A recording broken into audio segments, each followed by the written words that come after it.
City Hall.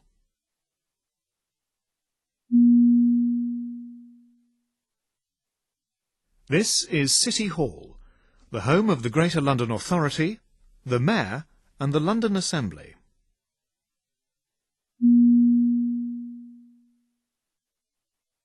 This channel carries coverage of public proceedings of the Mayor and the London Assembly.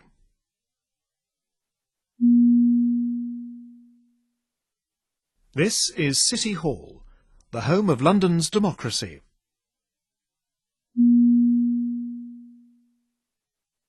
This is City Hall.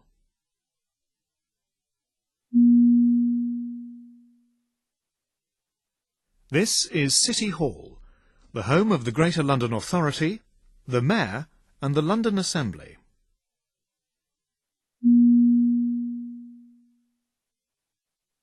This channel carries coverage of public proceedings of the Mayor and the London Assembly.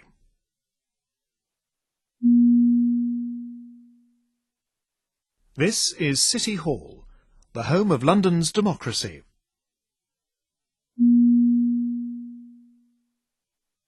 This is City Hall.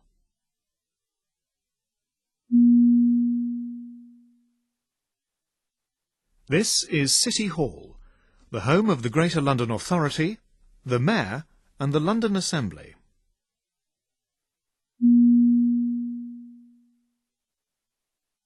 This channel carries coverage of public proceedings of the Mayor and the London Assembly.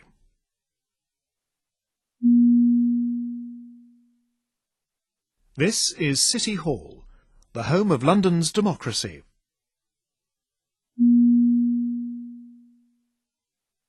This is City Hall.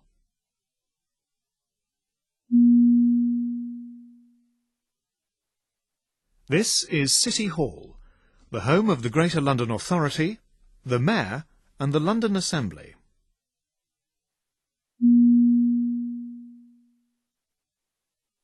This channel carries coverage of public proceedings of the Mayor and the London Assembly.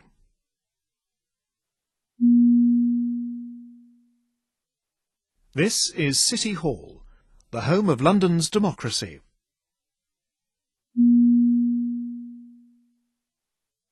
This is City Hall.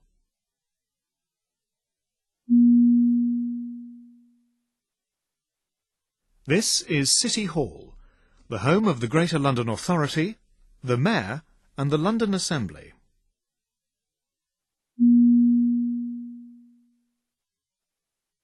This channel carries coverage of public proceedings of the Mayor and the London Assembly.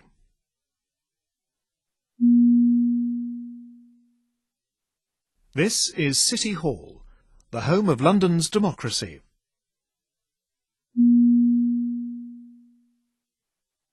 This is City Hall.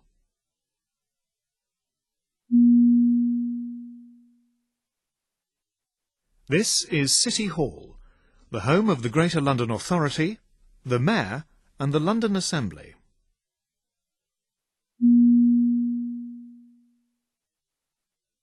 This channel carries coverage of public proceedings of the Mayor and the London Assembly.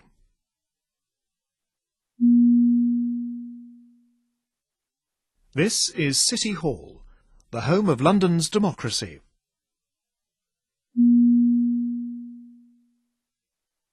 This is City Hall.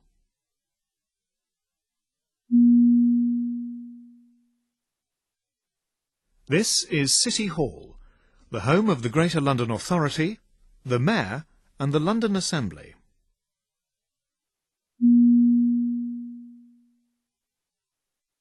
This channel carries coverage of public proceedings of the Mayor and the London Assembly.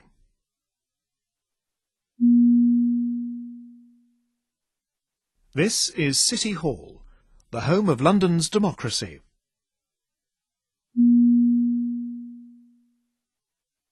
This is City Hall.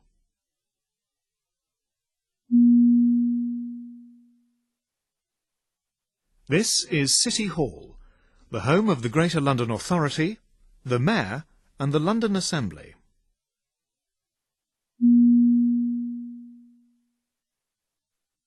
This channel carries coverage of public proceedings of the Mayor and the London Assembly.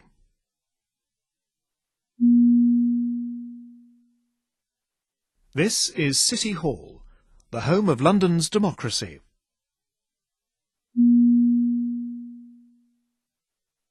This is City Hall.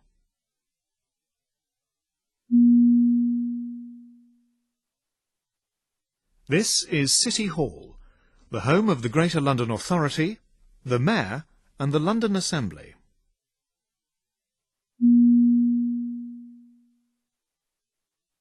This channel carries coverage of public proceedings of the Mayor and the London Assembly.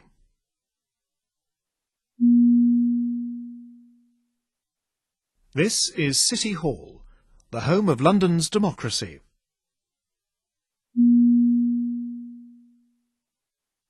This is City Hall.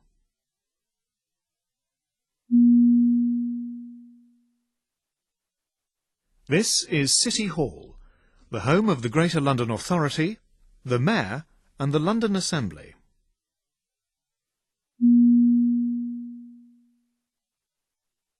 This channel carries coverage of public proceedings of the Mayor and the London Assembly.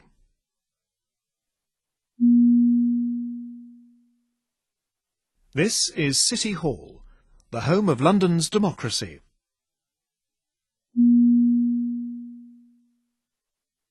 This is City Hall.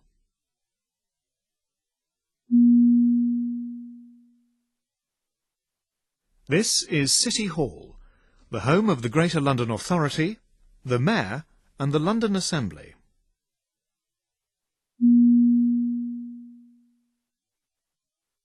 This channel carries coverage of public proceedings of the Mayor and the London Assembly.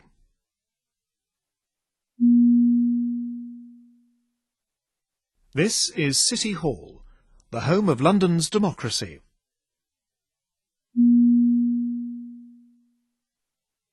This is City Hall.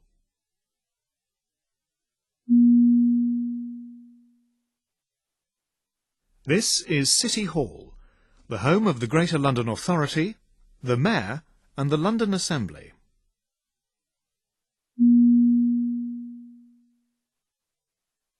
This channel carries coverage of public proceedings of the Mayor and the London Assembly.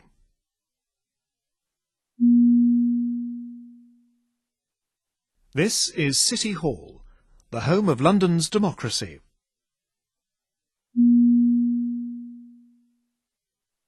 This is City Hall.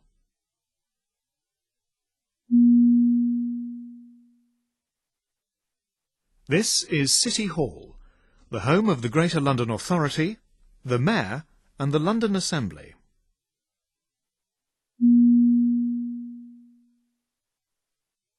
This channel carries coverage of public proceedings of the Mayor and the London Assembly.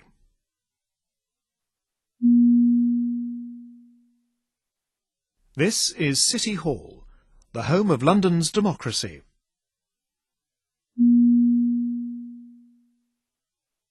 This is City Hall.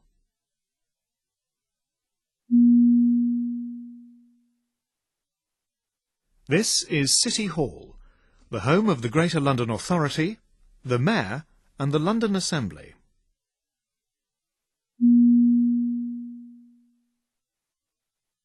This channel carries coverage of public proceedings of the Mayor and the London Assembly.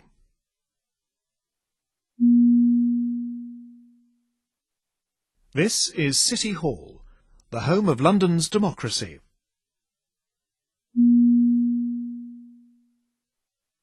This is City Hall.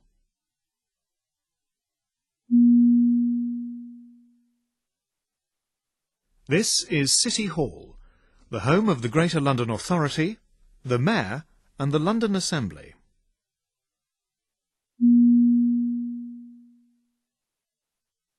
This channel carries coverage of public proceedings of the Mayor and the London Assembly.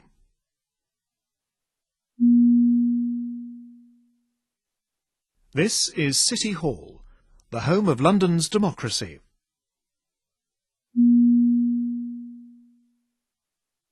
This is City Hall.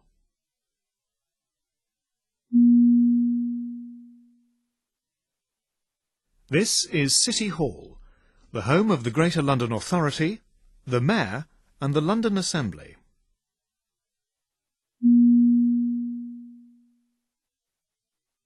This channel carries coverage of public proceedings of the Mayor and the London Assembly.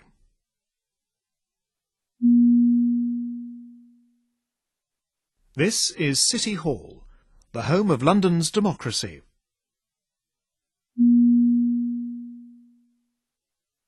This is City Hall.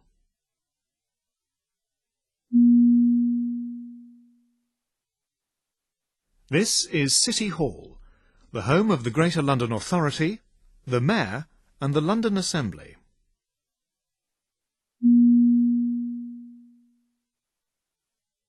This channel carries coverage of public proceedings of the Mayor and the London Assembly.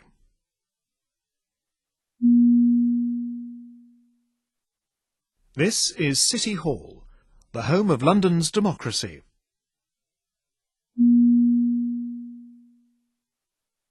This is City Hall.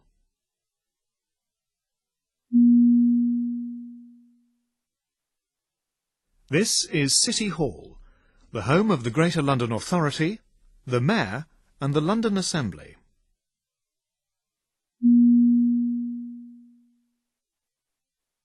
This channel carries coverage of public proceedings of the Mayor and the London Assembly.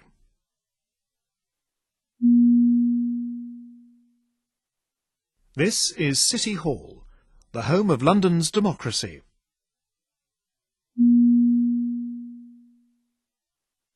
This is City Hall.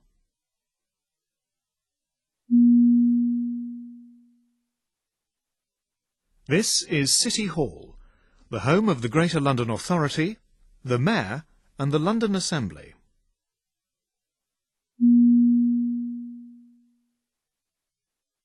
This channel carries coverage of public proceedings of the Mayor and the London Assembly.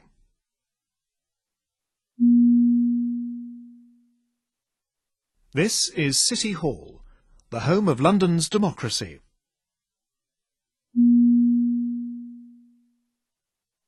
This is City Hall.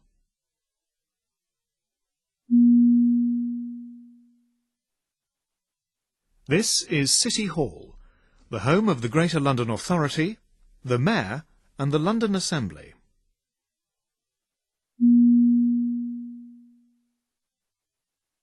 This channel carries coverage of public proceedings of the Mayor and the London Assembly.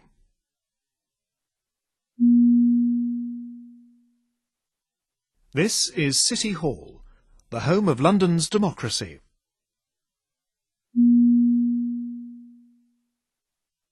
This is City Hall.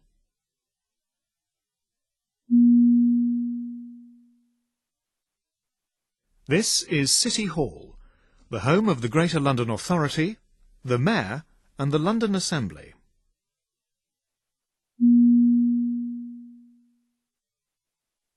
This channel carries coverage of public proceedings of the Mayor and the London Assembly.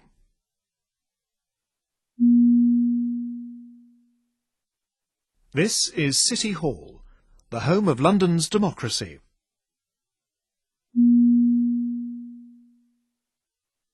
This is City Hall.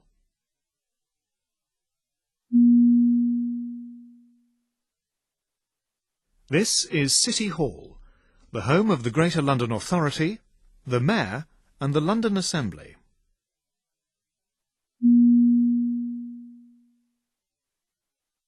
This channel carries coverage of public proceedings of the Mayor and the London Assembly.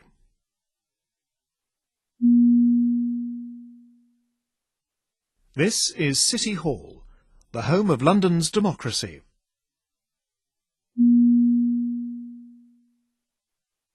This is City Hall.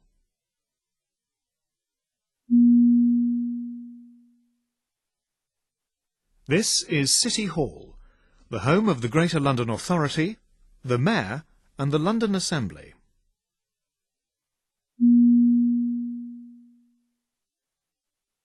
This channel carries coverage of public proceedings of the Mayor and the London Assembly.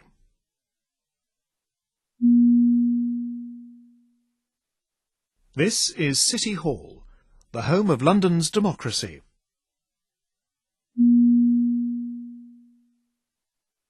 This is City Hall.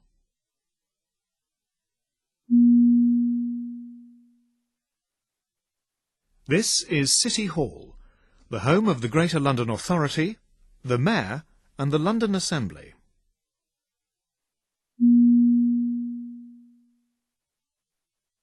This channel carries coverage of public proceedings of the Mayor and the London Assembly.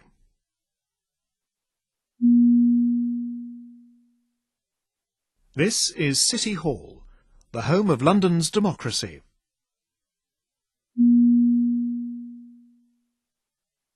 This is City Hall.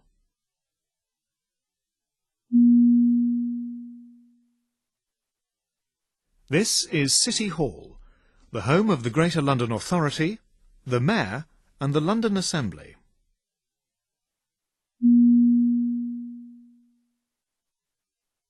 This channel carries coverage of public proceedings of the Mayor and the London Assembly.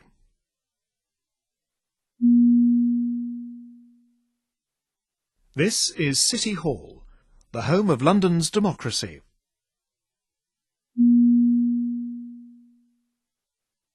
This is City Hall.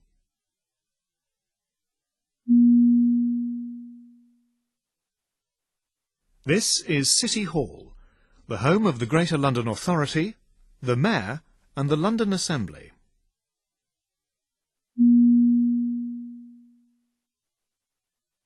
This channel carries coverage of public proceedings of the Mayor and the London Assembly.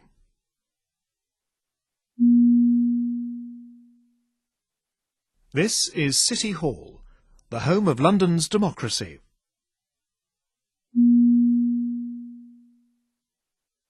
This is City Hall.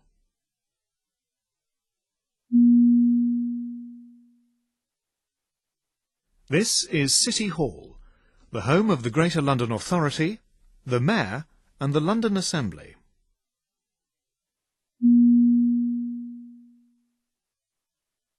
This channel carries coverage of public proceedings of the Mayor and the London Assembly.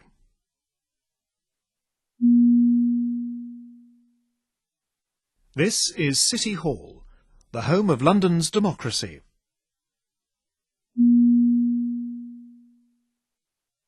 This is City Hall.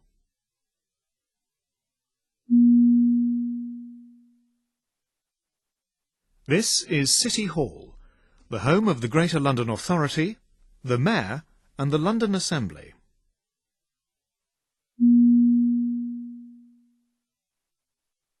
This channel carries coverage of public proceedings of the Mayor and the London Assembly.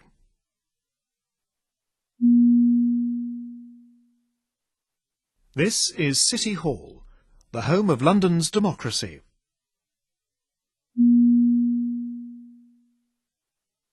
This is City Hall.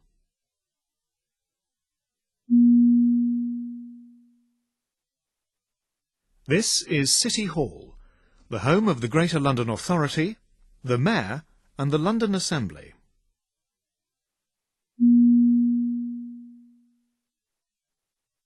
This channel carries coverage of public proceedings of the Mayor and the London Assembly.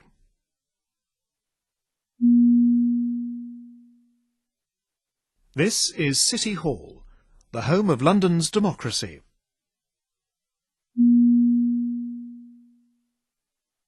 This is City Hall.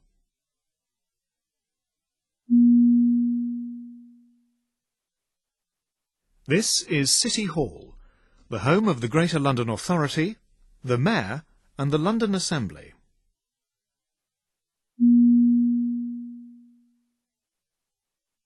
This channel carries coverage of public proceedings of the Mayor and the London Assembly.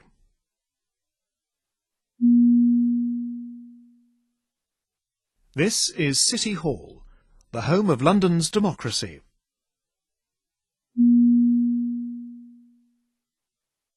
This is City Hall.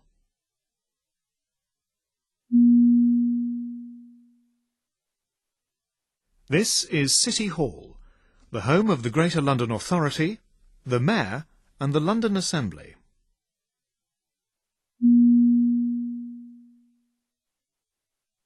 This channel carries coverage of public proceedings of the Mayor and the London Assembly.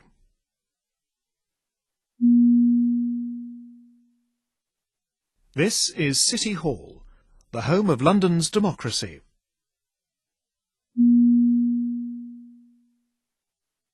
This is City Hall.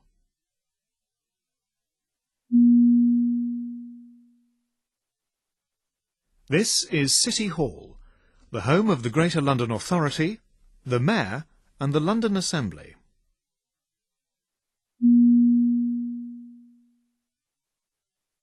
This channel carries coverage of public proceedings of the Mayor and the London Assembly.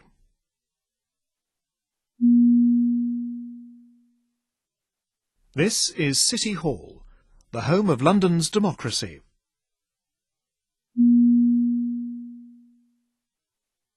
This is City Hall.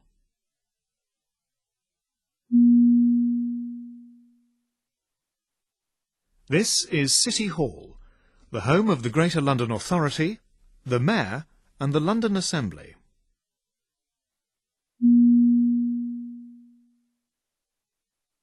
This channel carries coverage of public proceedings of the Mayor and the London Assembly.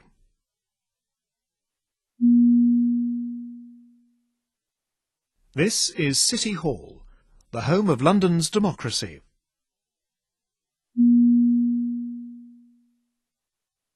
This is City Hall.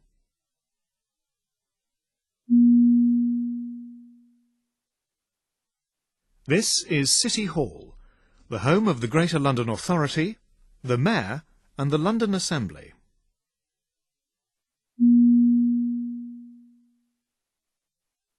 This channel carries coverage of public proceedings of the Mayor and the London Assembly.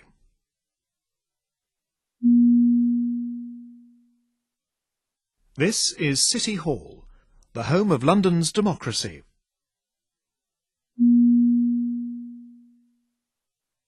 This is City Hall.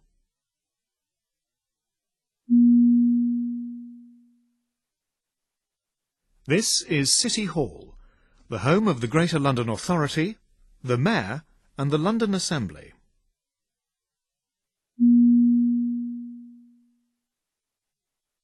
This channel carries coverage of public proceedings of the Mayor and the London Assembly.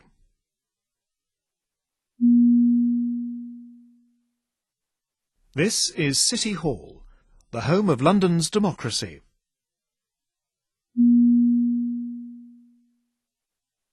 This is City Hall.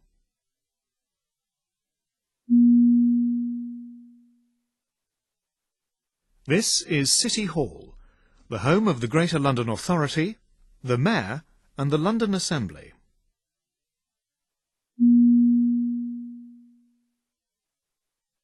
This channel carries coverage of public proceedings of the Mayor and the London Assembly.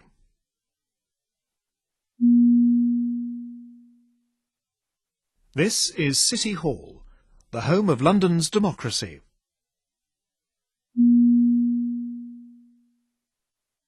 This is City Hall.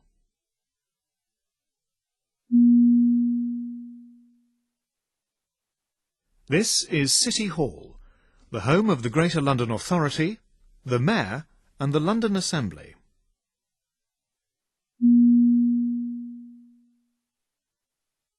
This channel carries coverage of public proceedings of the Mayor and the London Assembly.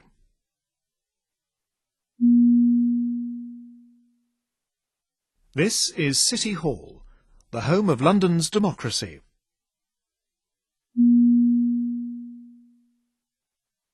This is City Hall.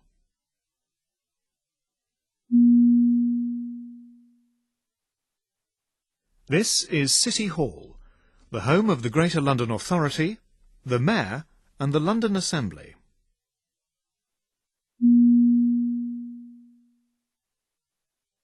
This channel carries coverage of public proceedings of the Mayor and the London Assembly.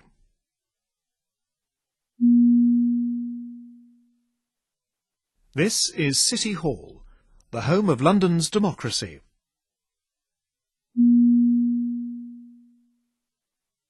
This is City Hall.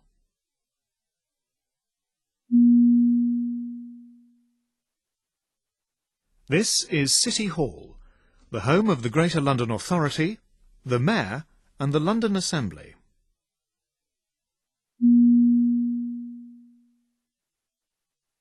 This channel carries coverage of public proceedings of the Mayor and the London Assembly.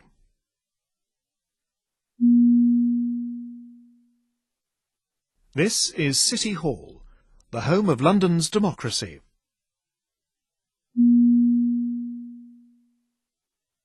This is City Hall.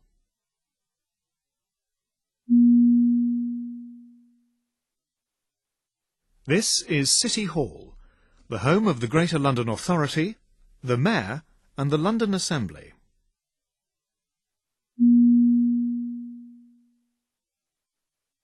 This channel carries coverage of public proceedings of the Mayor and the London Assembly.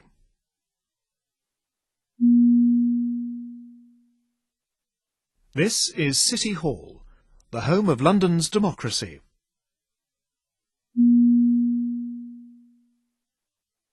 This is City Hall.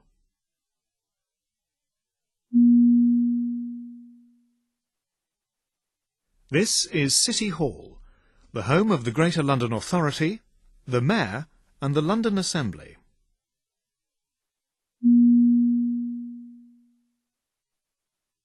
This channel carries coverage of public proceedings of the Mayor and the London Assembly.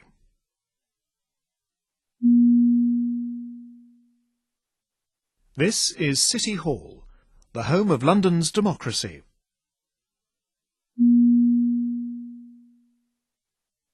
This is City Hall.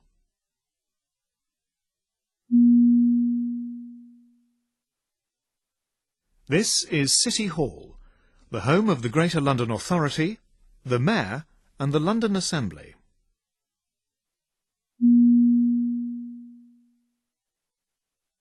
This channel carries coverage of public proceedings of the Mayor and the London Assembly.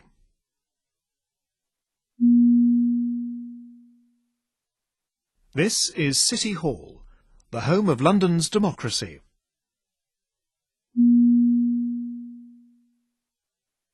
This is City Hall.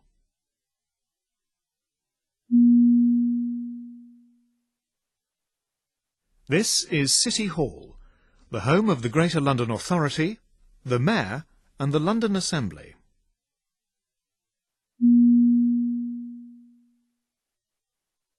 This channel carries coverage of public proceedings of the Mayor and the London Assembly.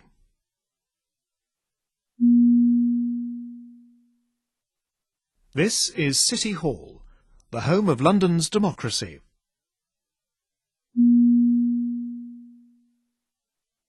This is City Hall.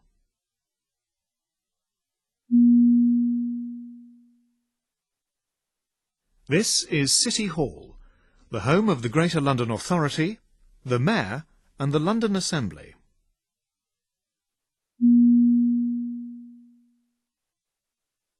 This channel carries coverage of public proceedings of the Mayor and the London Assembly.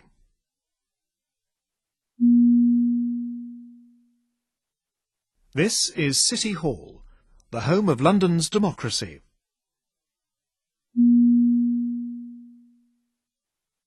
This is City Hall.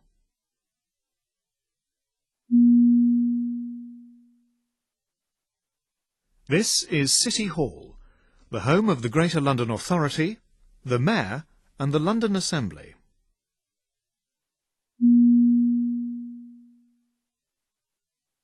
This channel carries coverage of public proceedings of the Mayor and the London Assembly.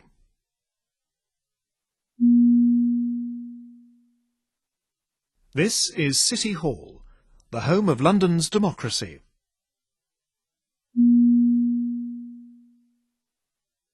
This is City Hall.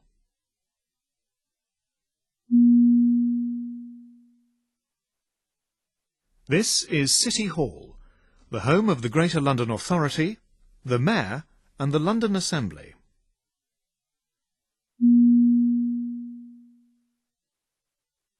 This channel carries coverage of public proceedings of the Mayor and the London Assembly.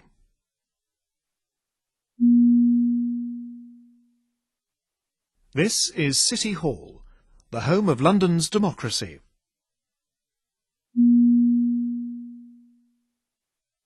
This is City Hall.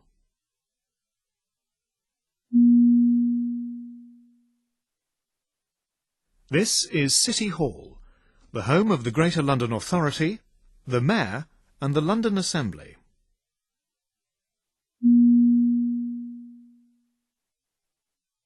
This channel carries coverage of public proceedings of the Mayor and the London Assembly.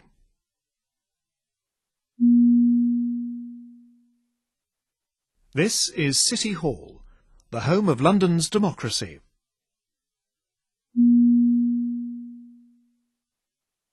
This is City Hall.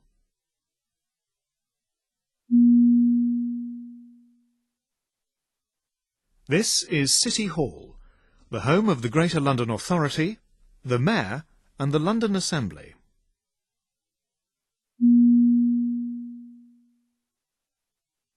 This channel carries coverage of public proceedings of the Mayor and the London Assembly.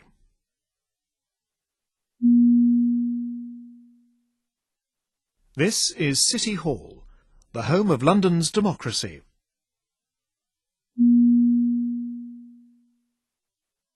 This is City Hall.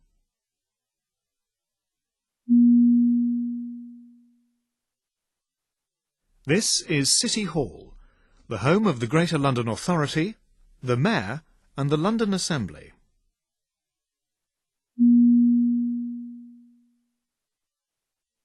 This channel carries coverage of public proceedings of the Mayor and the London Assembly.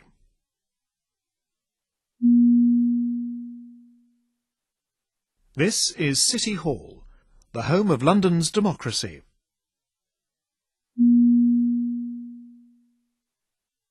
This is City Hall.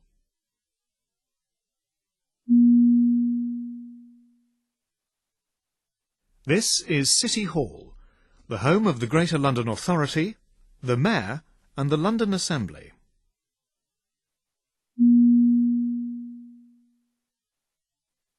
This channel carries coverage of public proceedings of the Mayor and the London Assembly.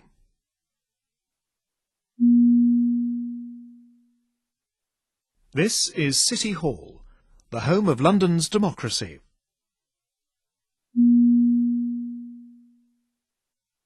This is City Hall.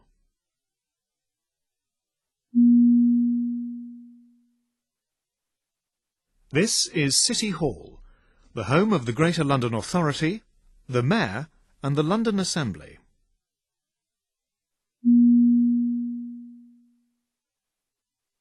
This channel carries coverage of public proceedings of the Mayor and the London Assembly.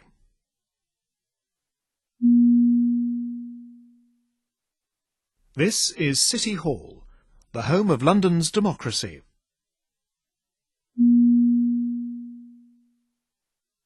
This is City Hall.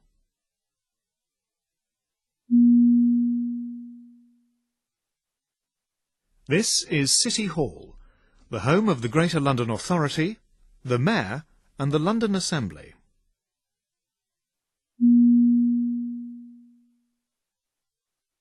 This channel carries coverage of public proceedings of the Mayor and the London Assembly.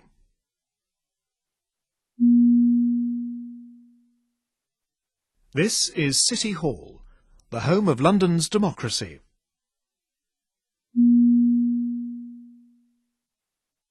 This is City Hall.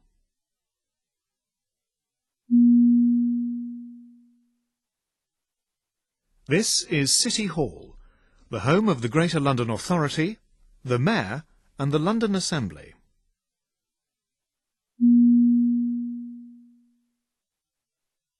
This channel carries coverage of public proceedings of the Mayor and the London Assembly.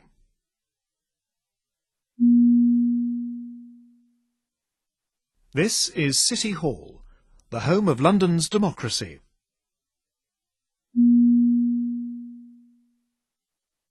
This is City Hall.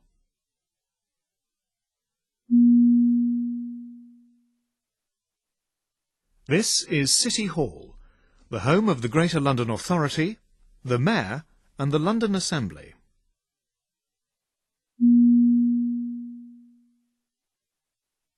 This channel carries coverage of public proceedings of the Mayor and the London Assembly.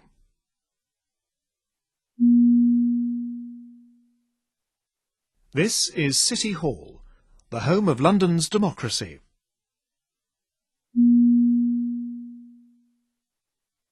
This is City Hall.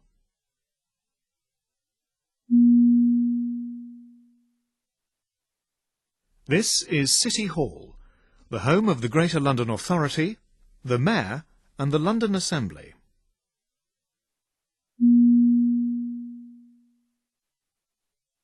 This channel carries coverage of public proceedings of the Mayor and the London Assembly.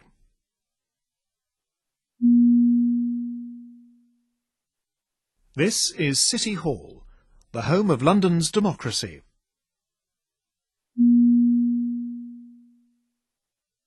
This is City Hall.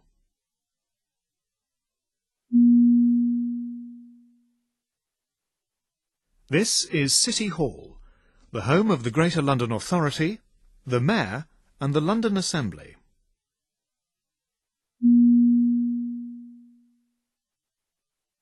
This channel carries coverage of public proceedings of the Mayor and the London Assembly.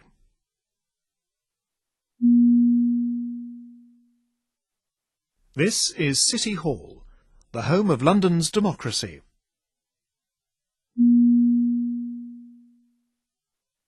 This is City Hall.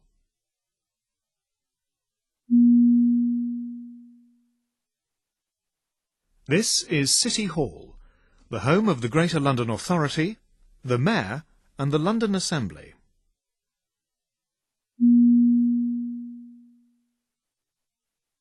This channel carries coverage of public proceedings of the Mayor and the London Assembly.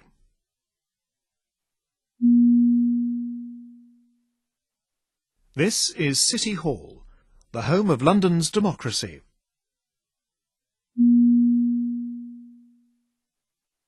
This is City Hall.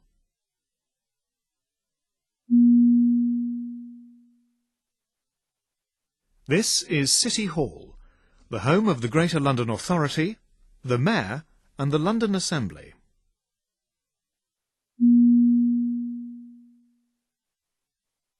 This channel carries coverage of public proceedings of the Mayor and the London Assembly.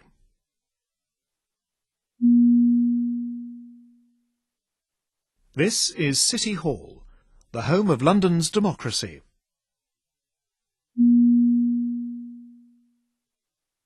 This is City Hall.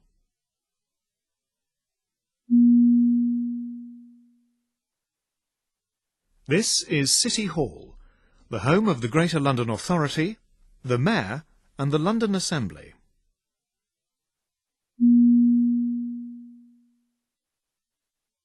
This channel carries coverage of public proceedings of the Mayor and the London Assembly.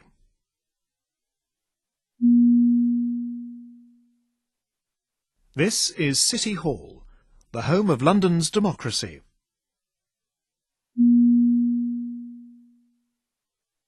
This is City Hall.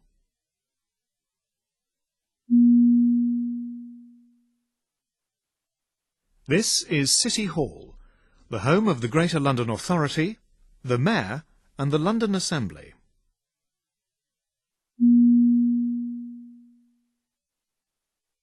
This channel carries coverage of public proceedings of the Mayor and the London Assembly.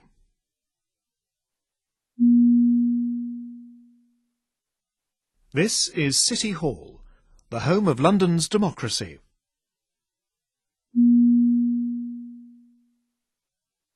This is City Hall.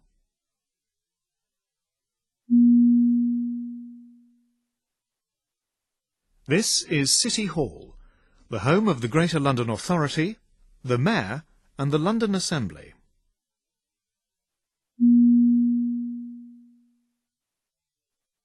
This channel carries coverage of public proceedings of the Mayor and the London Assembly.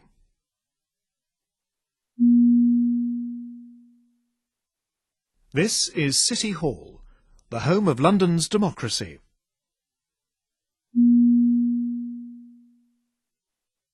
This is City Hall.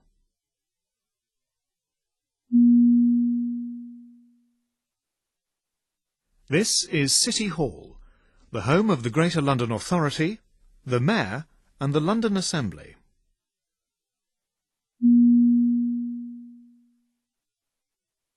This channel carries coverage of public proceedings of the Mayor and the London Assembly.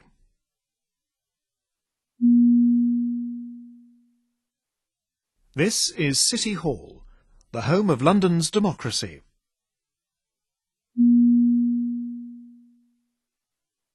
This is City Hall.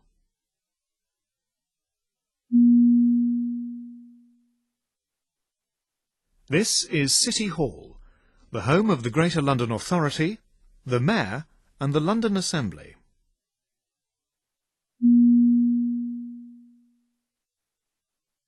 This channel carries coverage of public proceedings of the Mayor and the London Assembly. Everyone, and it's great to see so many people. Apologies that we have such a small room for such a well-attended meeting. Apparently officers did attempt to get a larger room. This is what we were allocated with at the start of the year, and unfortunately it's proved impossible to change. So you'll have to bear with us. But thanks so much for coming along to this meeting of the Housing Committee. We have got a few formal items of business to deal with first until we come on to our main item on the agenda today. So we have our members of the committee here on this side, you'll see, and we have our guests who we'll be bringing in later on after the public session, the open mic session, and we have our officers supporting us here.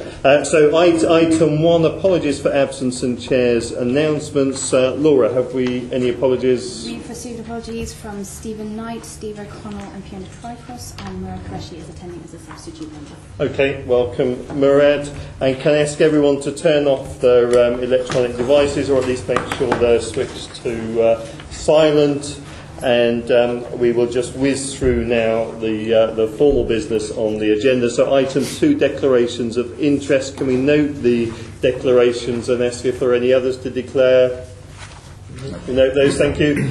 Minutes, item 3. Can we agree the minutes of the 17th of June 2014 to be signed by myself as a correct record? Agreed. Thank you. And item 4, proposal for a review of Gypsy and Traveller site provision in London. Can we agree the terms of reference for this investigation and note the background paper?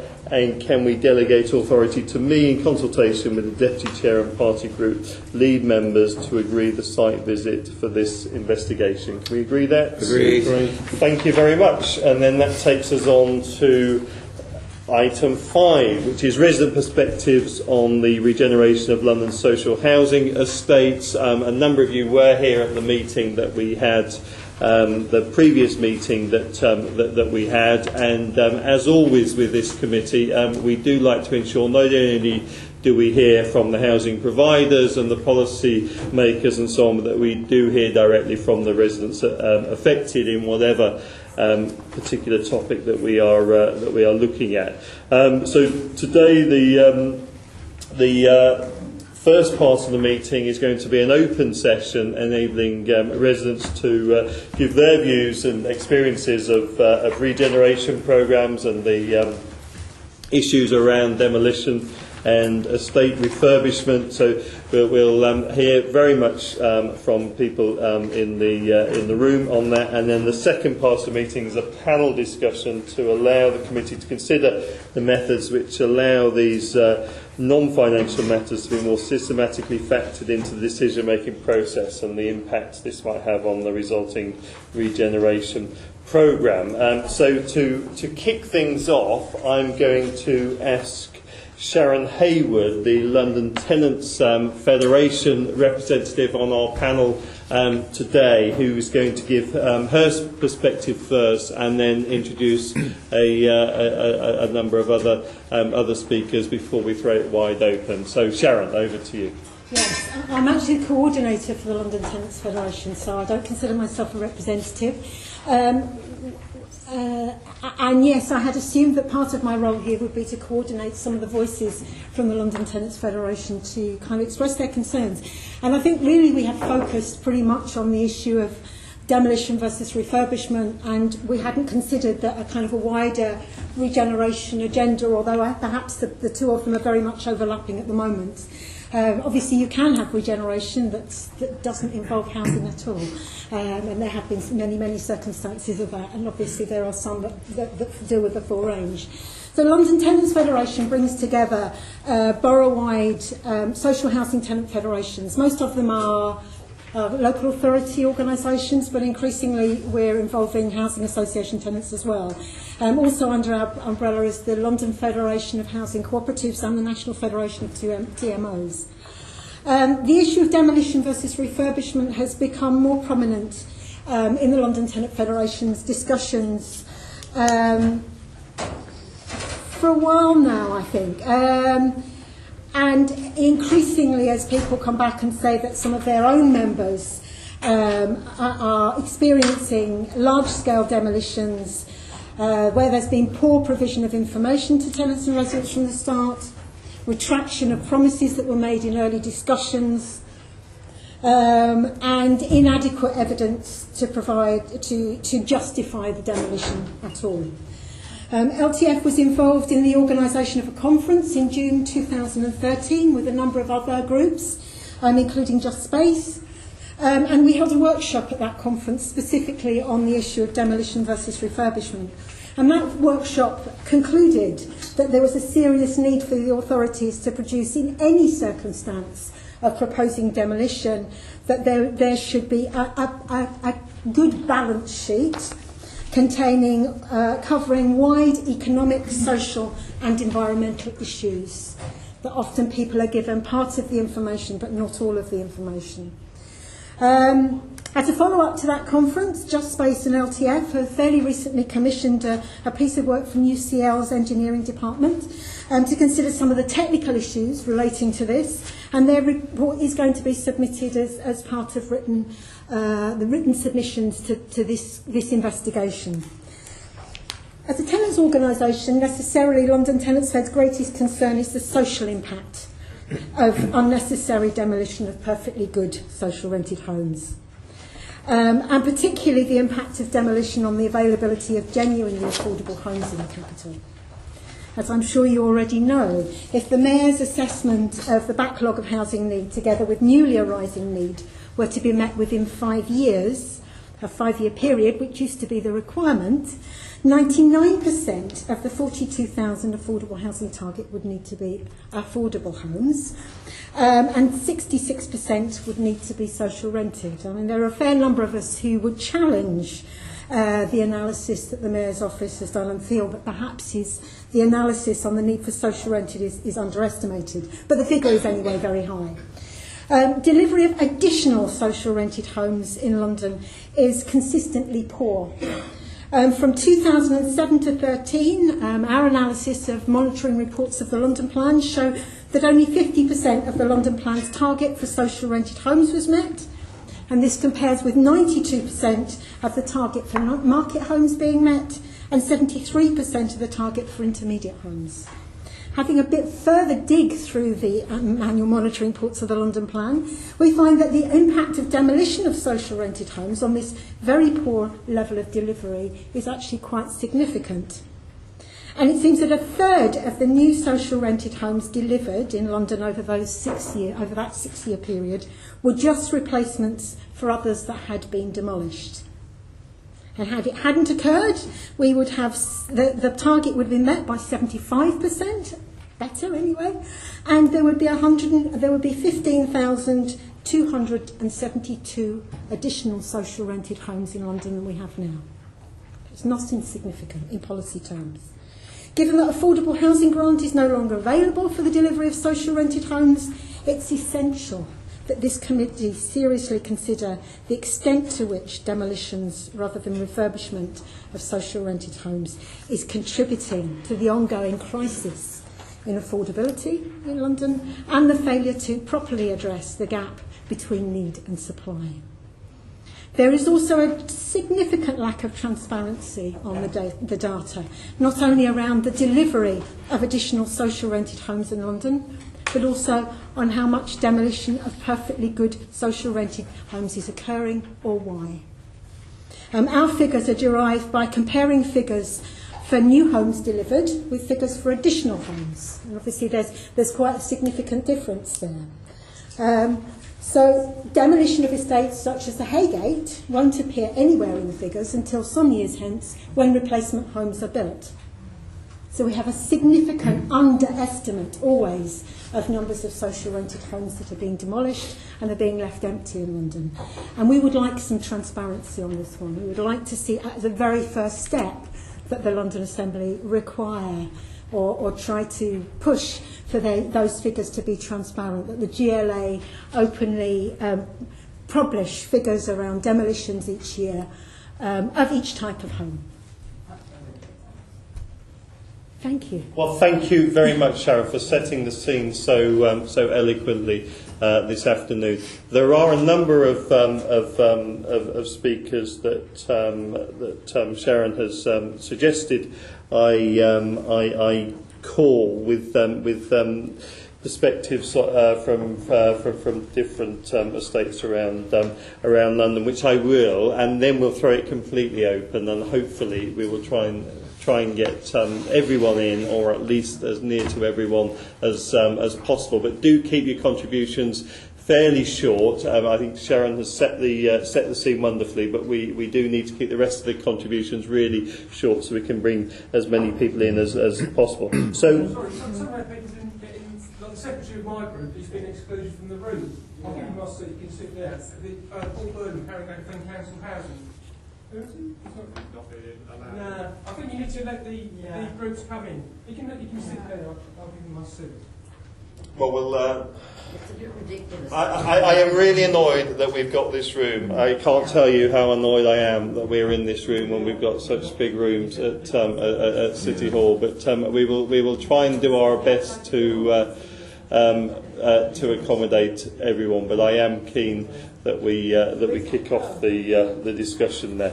So can I call Derek Chung from the West Hendon estate? Is Derek here? Mike will come over to you, so just hold on a second. Mike will be... No, it's all right. Mike's been passed down to you there. Somebody that needs to be here that's not in the room and needs to hear Derek speaking and is a counterpart from Derek's estate. We've got... They can hear from the other room. We've got a loop in the other room, so it's being broadcast in the other room. I'm told there's a limit for fire regulations how many people we can fit in. I'm really not happy that we're in this room, but we've got to make do, I'm afraid. Derek.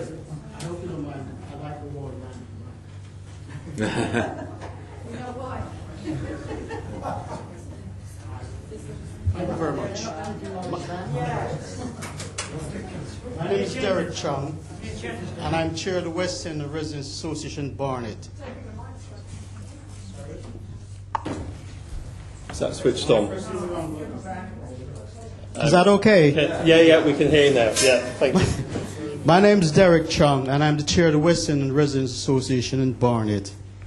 I've been looking at your flyers where it says welcome to today's meeting and about best practice and seeking the views of decision-making process.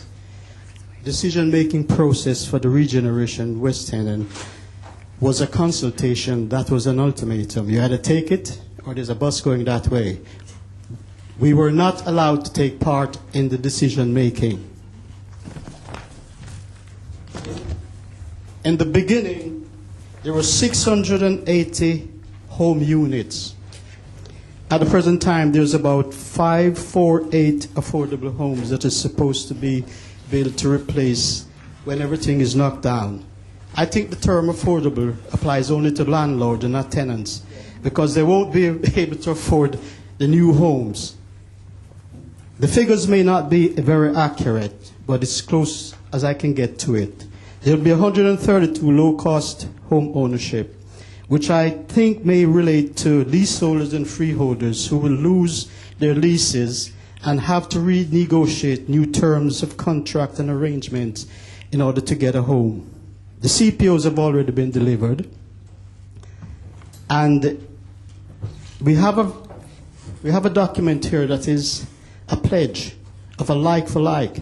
It means what you have when the new homes are built, that's exactly what you're going to get over there, unless you can find £50,000 more on the price. Home ownership and shared equity is a con, because it means that the developers of Barratt's and Metropolitan will eventually own your home. No one in the right minds who have discharged the mortgages would want to enter into any form of negotiation where you're going to pay rent, because if you're not able to pay your rent, there's a repossession order and an eviction that someone's going to ring your bell and serve you with. So the whole idea of that is far from what it is. We also found out 15 years ago that what it is and what it should be is different. There's 256 non-secure tenants that have been drafted into the area. And the reason why is because transient, there's no agreement with Barnet Council. I don't mean the building, I mean Barnet councillors who are making the decision to rehouse them anywhere on the estate or even within the borough. So they could all be shipped to some reservation somewhere. There's 1,491 homes for sale. That is expected to increase from 680 homes to 2,149. Those homes will be luxury apartment. So if you have £1 million, you're okay.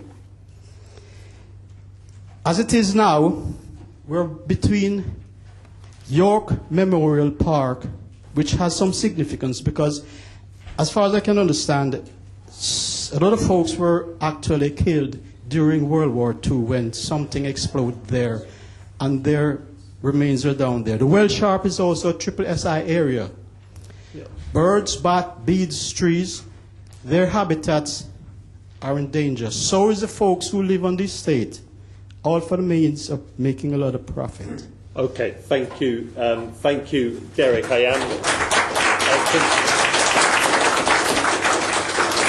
I'm saying, can we bring in as many people as possible? Have we got Pat Turnbull here? Is Pat? Yes. Pat. I'm reading out a statement from Eddie Richardson. Eddie Richardson's a long-time tenant on the Woodbury Down estate in Hackney. He's not able to be here today, unfortunately, because he's pretty old and he's not fit enough to get out. So I'm reading this on his behalf. Woodbury Down estate was started in 1948. I moved into Rowley Gardens on the estate in 1961 into a new flat in a high-rise block where I still live today. Rowley Gardens was the last major development on the original estate. As well as high-rise blocks, it has rows of maisonettes and plenty of green space in between. When you see it even now, it's not surprising that it won an award.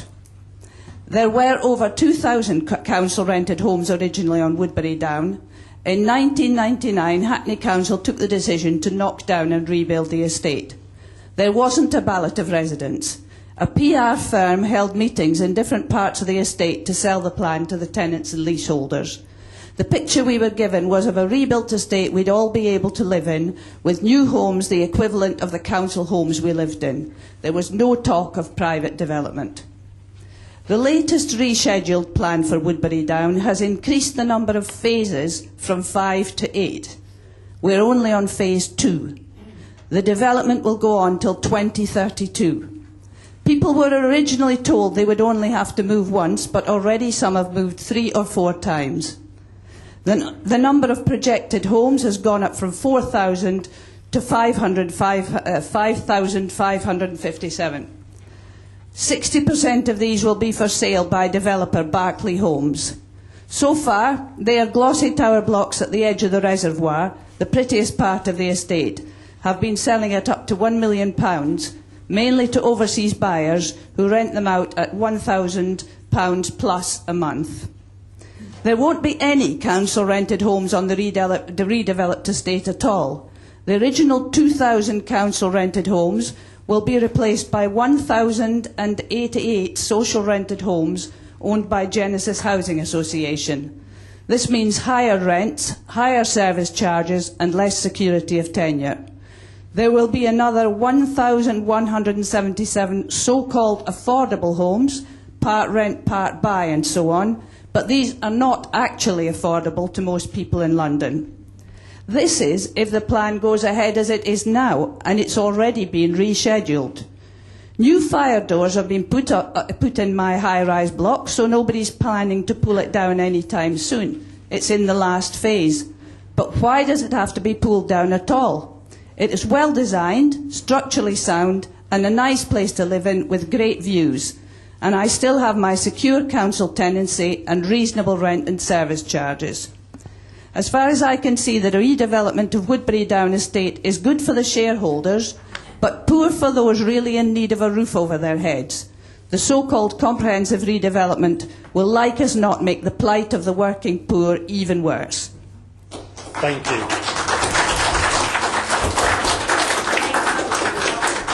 Thank you so much for reading that statement. And can we now hear from Manorinjathan? Yes, thank you. I am coming from Carpenter's Estate, Stratford, and I live there from 1992. And when the council, the Olympic Stadium, when it started to build, the council planned to demolish our building, and they started to sell the properties to private owners. And thought in 2005, they started to taken the residents. And they said that they are going to demolish the properties. And still they haven't done anything for 10 years. And we got some details here. And originally they said they would demolish one of the estate 3 tower blocks. We have got 3 tower blocks. Each block has got 132 flats. It's very big space. And one of the estate 3 tower blocks to pay for refurbishment of the other 2. Then this increased to 2 blocks for demolition and then 3. And there are now about 350 empty homes on the estate. I guess many have been empty for 10 years. The provision of information to tenants and leaseholders has always been incredibly poor. In consultation on a carpenter's community plan that was produced last year, the vast majority of residents said they wanted the council to consider all alternatives to demolition of homes on the estate. As a leaseholder, I have just received a letter from the council saying that it would cost more than 100,000 amount to do up our homes. While one other tower blocks cost to leaseholders has been much lower. For example, on the Edward Woods estate, only 6,666. So, we are minded to do so. Council can find ways to reduce these costs. I have never seen a through stock condition survey. The amount of money the council has spent on tenanting and rental income is enormous, as is the additional cost of housing families in expensive private rented homes rather than in empty homes, our estate, a very quick analysis would suggest that the cost to the council of the decanting tenants and of buying homes from leaseholders is about 30.5 million. The loss in rental and council tax income to be about 2.25 million per year, and additionally the secured for tower blocks £100,000 per year. The additional cost to the public purse in paying out benefit for 300 families to be in the private rented sector rather than in social homes on our estate to be about 28.6 million a year. Thank you. Thank you very much. And useful to get a leaseholder's perspective there as well. So can we hear from Roy Tyndall now? Roy. The mic's just coming on its way. I want to speak about aspects for which I can give no figures because they've not been counted. My background, I chaired the London 21 Sustainability Network for several years. I still chair London Thames Gateway Forum. And I'm an individual member of the Aldersgate Group, a business-led environmental lobby organisation. Some 30 years ago, I got involved in the very early days of the resettlement of Vietnamese refugees, started resettling Vietnamese in Thamesmead and asked to move into the community to live with them, subsequently marrying into the community, which is what brings me here today, because I have family members living on an estate in Greenwich which is due to be demolished. Now, I'll go back a little from that, in that 10 years ago or so, I worked on the Ferrier estate in Greenwich, employed by Greenwich to regenerate. This was when, no, we're never going to pull it down. The minute my job ended, the work started to pull it down. Residents there were told that they would all be able to come back. What Greenwich didn't mention is that they would have to win the lottery in order to do so. Now, under attack is a largest group of estates in Woolwich, housing over 1,000 families. Now, I mentioned the Ferrier because decanting from the Ferrier basically removed Greenwich's stock of surplus social housing. They haven't got anywhere to move people. So decanting is a very, very slow process.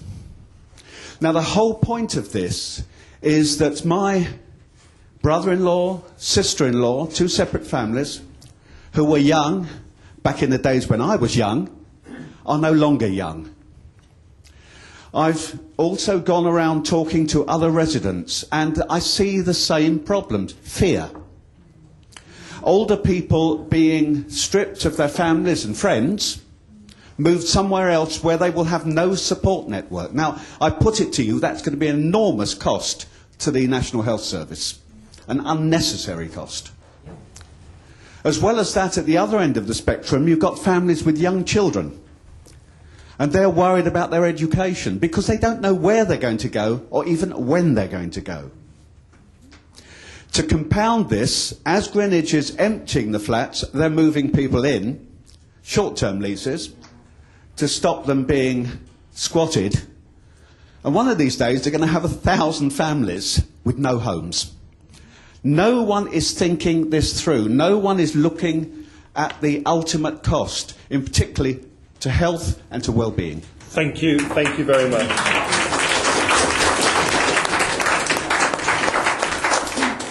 About some of the human impacts. Jerry Flynn, is Jerry in the room? Yes, mic's just being passed over to you.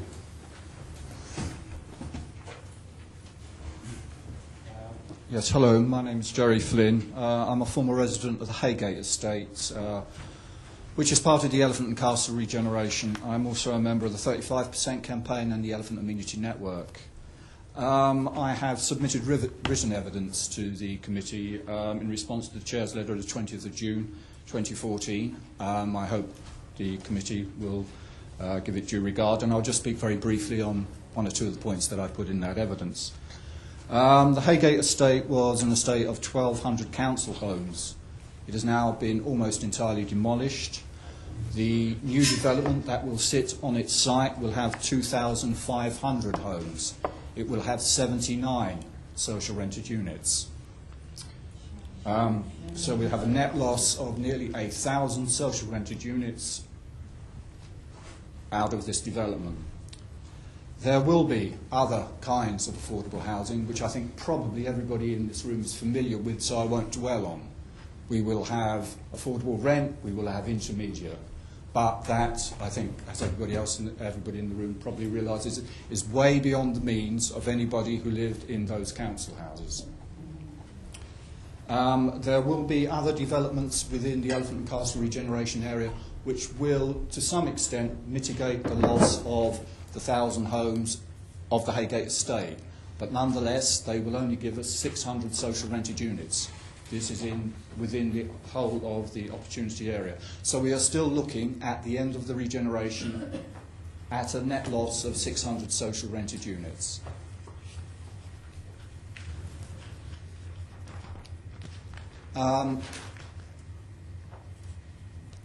Southwark Council, which is the council behind this regeneration, is fully aware of the need for social housing in the borough. Its housing requirements survey of 2008, which supports its core strategy, showed that 79% of those who required affordable housing could only afford social rented housing. This conclusion is reinforced by its own evidence to the Mayor for alterations to the London Plan, which notes that the median income of council tenants in the borough is £174 per week, which is a figure which always brings me up short. And that of housing association tenants is still only £274 per week. So I think this really drives home the point that when we're talking about affordable housing for most people in London who need housing, we really must only be talking about social rented housing, nothing else.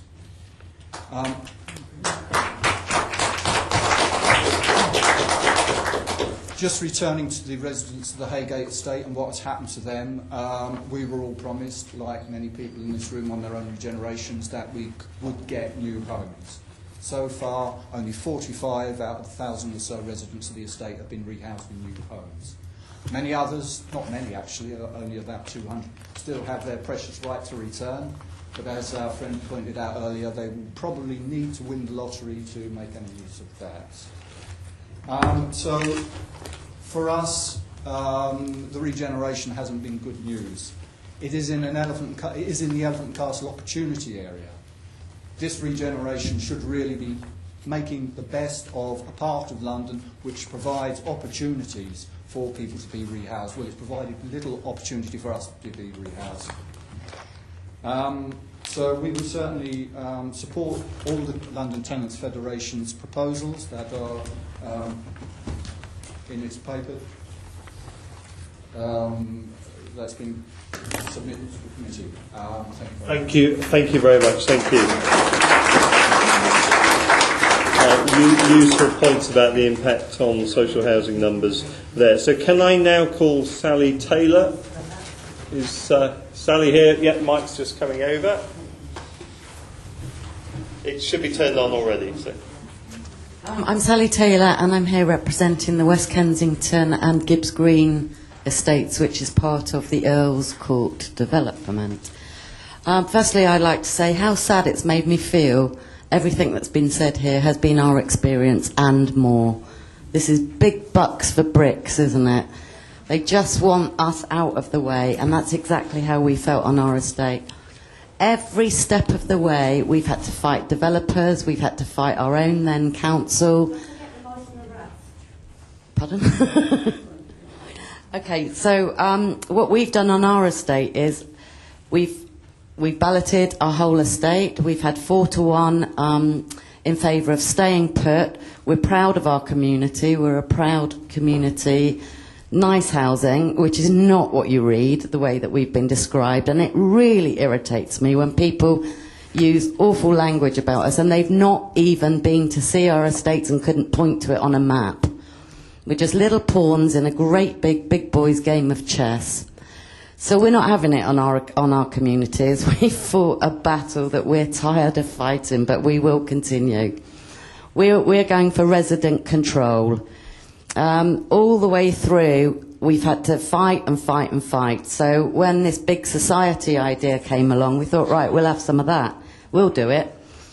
But of course, every step of the way that we've done what we've had to do through endless paperwork, ballots, our then council either poo-pooed our results, they refused us a ballot. We asked the council, ballot the residents. No, they wouldn't do that. So we're continuing down the community ownership route, which has been done, as many of you will know, on the Harrow Road very successfully. What we'd like to know is what support is there for this third way, because all we've heard today is demolition, and promises that they're not promises at all. They're absolute lies sometimes. Like for like, if I hear it again, I'll scream, because a house to me is a house, not a duplex. And there's a new language that we have to learn, and you'll probably all know this, that regeneration means demolition, and you look off. So we want to take control of our own estates in line with big society. We're absolutely convinced that this is the only way forward. It wasn't our first choice, but we didn't ask to be offered up by our then council. So we're fighting for our lives, we're fighting for a community that we're proud of, and where is it that every Londoner should go and live? I think we should stay put, stay proud, and get on and run it ourselves. Thank you.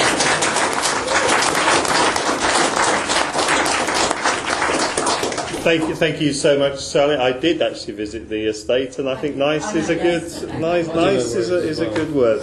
Right, we've now got two environmental perspectives. So can I call Kate Crawford first? Is Kate in the room at the back? We'll get a mic over to you. Thanks. Is that on? Yeah. I'm Kate from the Civil and Environmental Engineering Department at UCL. We've been doing some work on the numbers that are missing really from some of these balance sheets. So in service to the bigger conversation about trying to understand the pros and cons and the benefits and consequences of demolition and refurbishment, we've looked in particular at waste. 35% of waste to landfill is from the construction sector at the moment. And the discussion of waste in the London Plan assumes or focuses mainly on managing waste well when you're building new stuff. And I think we probably need a slightly more nuanced and better understanding of the waste that's coming off from demolition, ways that it could be potentially reused locally or avoided altogether in the first instance by focusing first on reducing waste and the refurbishment option. So there's great established work on the waste hierarchy, but it's slightly missing from this discussion, I think, which is, reduce waste first.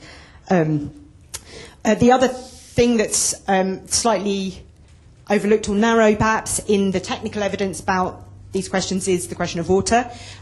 We talk a lot about retrofitting. Retrofitting focuses a lot on energy.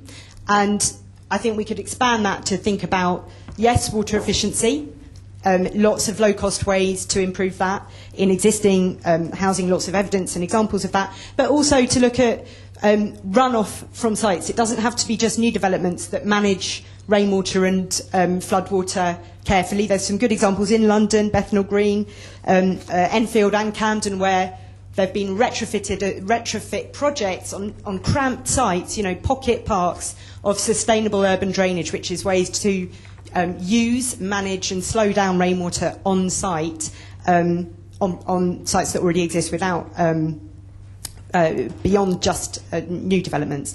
So The last little piece of that retrofit argument about water is also, and this applies to energy too, is just to think about the water and the energy we're using in the construction process. So at the moment, a lot of the focus is on measuring the energy buildings, new buildings, which are obviously nice and new and bling. They use less energy day to day, but there's a lot of energy that goes into making them, and we need to account for that properly. And same with water. A lot of water goes into mixing up all that concrete, and we don't have a way for accounting for that. So just to finish, in service to the better debate, we would like to see a slightly more transparent and consistent way of monitoring some of these environmental questions. And when we say transparent, that's not just the numbers, that's also the assumptions behind those numbers that sometimes we don't see going into the public domain for scrutiny. Thanks. Thank you very much. And then finally, can I call Richard Lee? Is Richard, yes, see him there, we'll get a mic over to you. I'm Richard Lee, coordinator of a network called Just Space, which is a London-wide community-led network, and we regularly seek to influence London policies. Just Space has a number of active tenants and residents groups amongst our membership. We have a number of environmental groups amongst our membership, including Friends of the Earth. And time and again, the groups within Just Space have presented evidence in this arena to try and change policies which we regard as simply social cleansing, that they are not based on a robust evidence. They're not based on any kind of fair balance sheet or fair cost-benefit analysis, but there seems to be some kind of ideological, policy-driven agenda to remove council tenants from large parts of London. And we regularly come to this arena at City Hall, and we seek constructively to try and change policy. What I've been asked to say a few words on now is the issue of embodied carbon. We find from experience that when a decision is taken to demolish a council estate, it is backed up with a number of technical reports by consultants, obviously, unfortunately, employed by the same body that is proposing the demolition, and that these technical reports very often look at the energy performance of the building. They paint a very bleak picture of the existing council housing in terms of energy performance, and they paint a very rosy picture of the potential energy performance of the new build.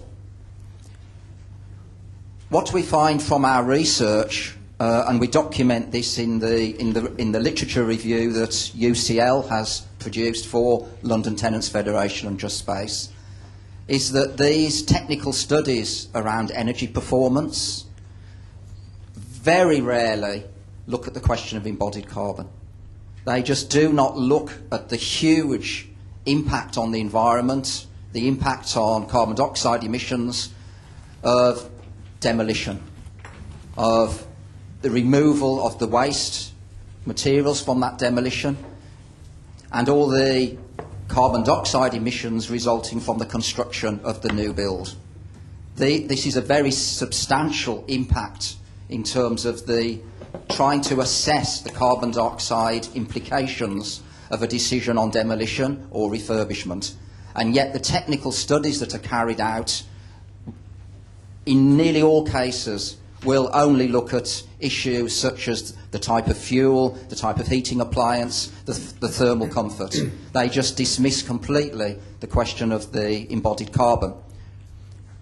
What we would like to see this committee support would be a requirement in London, through the Mayor of London, on any decision which is considering whether to refurbish or whether to demolish, that there should be a requirement to carry out an embodied carbon report. It should be a requirement. There's no such policy in place in London at the moment. It should be a requirement. and there should be a requirement to actually ensure that there is a report on the embodied carbon issue and a strategy to reduce embodied carbon as part of the approach to that estate, whether one is looking at refurbishment or demolition. It's an absolute. We think it's an absolutely key issue, and we would very much like this committee to get behind this in terms of policy and strategy. Good. Thank you very much, Richard, and for that very useful suggestion. I'm now going to throw it completely open now. I do want to try and get as many people in as possible, but if you keep your contributions brief, then I will be able to get more in. So firstly, the gentleman with his hand up there. Yeah. Thank you very much. It's Paul Burnham from Haringey Defend Council Housing. Now, I think that the threat to the demolition of council housing in London is absolutely serious. It's quite clearly an attack on working class people. It's an attack on the secure tenancies which we've enjoyed over a period of time. It's an attack on really affordable rents. It's an attack on the ability of working people both to live and to be able to raise our families and expect our children to live in the areas where we currently live. And that being the case, it's not too surprising that the consultation has been shocking and has been poor. In Haringey in particular, we're facing suddenly the proposed demolition of thousands and thousands of council housing. When you read the council's documents, you read apparently that council housing somehow linked to crime. That's a lie. Is somehow linked to poor health, somehow linked even to early death. Those are the things which they actually say. And that when they actually, there's a democratic deficit when they come to actually talk to people about the proposals for their estates, because they don't tell the whole story. The real story, then it's there in the council documents, their demolition programmes are what they call strategic. They're strategic because they go to areas where they can seek 10-year change. In other words, where they can get rid of council housing. It's that cynical. Thank you. So more on the issue of poor consultation and loss of social housing numbers. We'll now go to the lady right at the back with her hand up. My name's Eileen Short, and I'm also from Defend Council Housing. We were asked by tenants from Kensington and Chelsea and Westminster estates to convene a meeting. We just off the top of our heads came up with a list of at least 20 estates in London that are currently fighting plans that involve demolition of homes. And at that meeting, tenants, numbers of tenants came and were absolutely clear that this is a fight where we will continue to fight estate by estate, but it also has a London-wide character. And that is where we're looking to you to do something about a moratorium on demolition of structurally sound council housing and housing association housing. The one other thing I want to say is that in this process we have come upon a report by Savills, a research proposal by Savills into the implications of regeneration of council estates in London. The foreword of this estate is written by the Minister, Eric Pickles, and in that foreword he describes council estates as brownfield sites. And I think that tells you what we're up against, and that this is, in a sense, it needs the champions, our elected representatives at every level need to get with the tenants in resisting a juggernaut of gentrification. Thank you. We'll certainly have a look at that report. Can I ask you, are you able to send us that list of the estates that you've compiled as part of that we can use in our investigation? Well, I'll check with the tenants, but yes. Okay, thank you. That's very useful. I then saw if we can go to the to the woman in the middle there, and then the gentleman in front of it. Hi, I actually haven't prepared anything, and I came here in support of the West Hendon estate. I live on a housing association estate, but that's not what I wanted to ask you. I'm a member of the executive of Barnet Senior Assembly and also Barnet Alliance for Public Services. We're very upset about what's happening in the borough of Barnet. But what people aren't noticing that they're cementing over Barnet. What do I mean by that? All the way up Whetstone High Road, which is one of the elements of Barnet, are private developments. I cannot go against that because I know there is no council housing whatsoever anymore in Barnet. They are regenerating all their housing estates, but I did a little tour of all what I call the cementing of Barnet and didn't find any notice of affordable housing or social housing. And having said that, I'm an older person and have a difficulty in trying to find where to move to. And I don't want to move for lots of reasons out of the borough of Barnet. I've been an activist for more than 30 years and a very angry one. And I'm getting absolutely hysterical now with what is happening. When you hear the head of the council saying he doesn't like socialists, he doesn't like disabled, he doesn't want impoverished people living in the borough of Barnet. And I was standing beside him when he actually said this. In the last 20 years, they have built 3 council houses. I was at that demonstration, and I won't tell you what I told Boris. Anyway, apart from... No, I'm going to carry on, because I really am worried. What is the difference between affordable housing and social housing? Because if one means that, yes, you can have partially private rental, how does anybody, if they're on housing benefit and it's been capped, and with the economic situation, how does anybody manage? And how does an older person on their peanuts pensions that they get, that they worked all their lives for, are they supposed to manage? That very point is one that we continue to make. If you can pass the mic I would like an answer to some of that, please. Thank you. Hi, my name's Terry McGrenra, and apologies for being late, but the rain this morning, actually, I discovered that means my roof has a leak, and basically I've been sort of bucketing out, and it took some of my time. And that sort of fits in. The reason why I mention that, because it fits in, because when I went to get online to sort of phone the council, I got an email from my local councillor saying that the council, Tower Hamlets, in the form of Tower Hamlets Homes, had no plans to sort of make my home as a council tenant decent. And basically, I mean, at the same time, they had no plans to demolish it. So I, like a lot of council tenants, am living in limbo. And basically, that is my situation. But that's my own personal situation. As regards the situation as council tenants and people in London in general, I came across a book written by Sarah Glynn, and the title of the book was How the Other Half Lives. And what she was saying was that so the story that we're all experiencing and which we all know has not been told because we're living beneath the sort of the radar of what is sort of the media sort of puts out to people. And also there's another book written by Anna Minton, which people will know, and whose title I forget for the moment actually. And she made this, sorry? Ground control. And basically it's very appropriate because basically she was saying that some public space, and even where we are now, is not owned by the public. Although this is a public institution, it is owned by More London. So basically so the whole idea of the public realm and the sort of public accountability is being ground out, and basically, like ourselves, we've been moved beyond the pale, beyond Canvey Island, beyond John Land's End, beyond John O'Groats, beyond Portland Bill. In other words, take a running jump, just not where we'll be seen.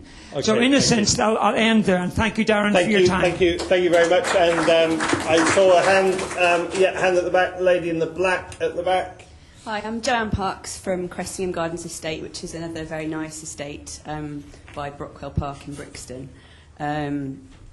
We basically started out our consultation with Lambeth Council back in summer 2012, and we're currently trying to fend them off. But they obviously got their eye on this very nice spot by the park. So they call themselves a cooperative council, but there's been very little cooperation over the last couple of years. We've had to submit over 60 freedom of information requests just to get basic information out of the council and Lambeth Living, and to bust myths that both councillors, our representatives and council employees like to propagate. There's been the commencement of an official housing ombudsman investigation into why repairs seem to be no longer happening as they should. Commencement of official investigations by the Information Commissioner, and there are still some important questions outstanding. For example, where is the rigorous justification and analysis for choosing Cressingham? Their analysis was based on unsubstantiated numbers and criteria, where they basically said they couldn't afford the repairs. That's why we had to have our estate demolished. Now they're using the affordable housing argument, but it makes even less sense since there is limited development potential due to the estate's location and transport links. Where are the missing millions? Cressingham Gardens generates over 1.2 million in rents and service charges each year, but the council only budgets 200,000 each year for repairs and maintenance. Why has the council never claimed on insurances for tree root subsidence and storm damage, despite clear written recommendations in surveyor reports? Why does the council have to have no records of windows guarantees? Why is the budget for the consultation and what is the budget for the consultation and the consequent oversight? They have already spent an amount going on to something equaling the annual budget for repairs and maintenance just on the little bit of consultation they've done.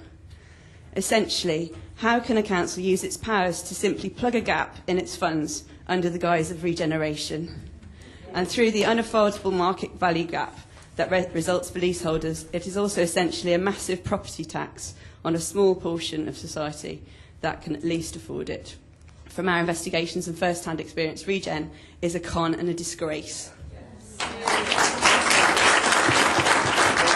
then we'll go, we'll try and take a few more contributions, so we'll go to the gentleman there. Hi, it's Jacob Secker here. I live in Tangemere House, which is on the Broadwater Farm Estate in Haringey. I'm part of Haringey Defend Council Housing. I want to, as Paul was saying, there's there demolitions being planned all over Haringey, or possible demolitions being planned all over Haringey.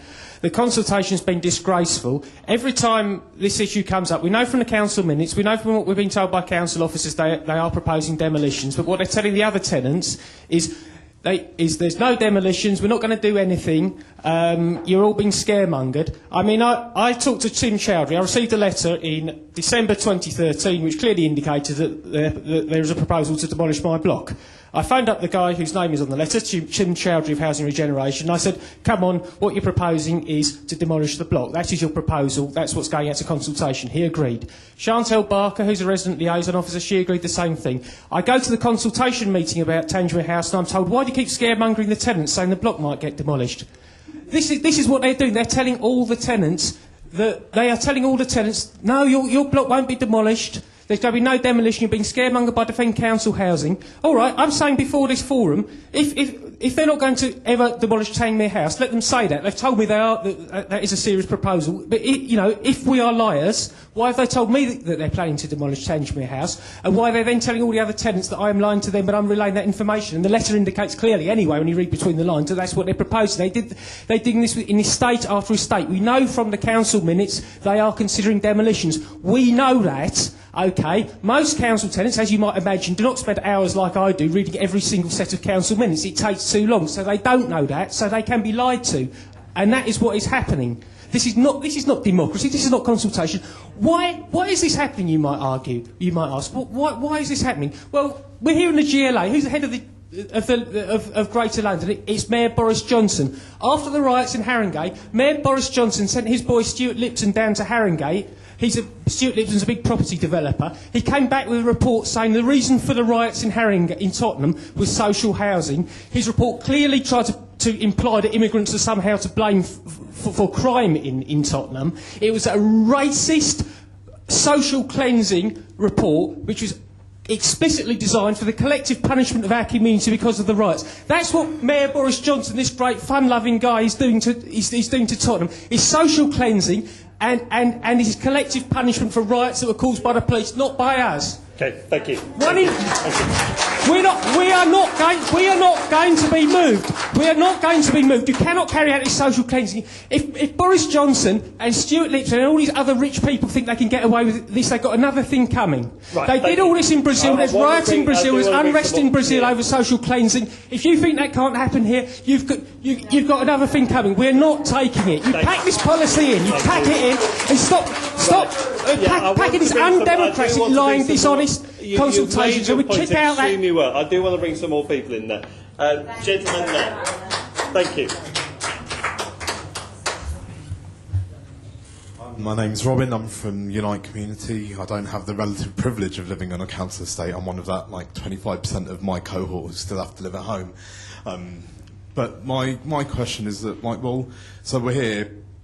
People made the effort to come and talk to you. I want to know what you intend to do about this. I mean, Tom, a lot of these people live in Labour authorities that are doing this, so, sitting there nodding and looking serious is one thing, but we need to know why we're here and what's going to happen as a result of it. Got our little campaign pack for Labour activists, what we're promising for the general elections, but this is all going on now. So, we don't need bread and circuses and promises. We need to know what you're going to do about these ongoing situations on these 20 estates that Elaine's talking about. We don't need to wait for a general election. We want to know what powers the GLA have and what you're going to do about it now. Thanks. If I can just quickly recap what this investigation is about. Our role as the Assembly, our legal role is to hold the Mayor to account and investigate issues of concern to Londoners. So clearly we do want to hold the Mayor of London to account for his housing responsibilities in this area, and this is all feeding in to that. And obviously this is an issue, and the packed room here today shows that this is an issue of concern to Londoners. So it will be. All this evidence is being gathered, being fed into our report with our previous meeting as well. There's plenty of opportunities for written evidence as well. So if you don't get the chance to speak this afternoon, do make sure either through grabbing a feedback form. We've got some feedback forms at the back, and you can jot something down there, or you can email us at City Hall into the investigation. But we do genuinely want to hear from you. This is not a sham consultation or anything like that. We actually do want to hear what your concerns are, what you've got to say. I'll take a couple more contributions, then we're going to have to move on. So if we can take the lady there with her hand up.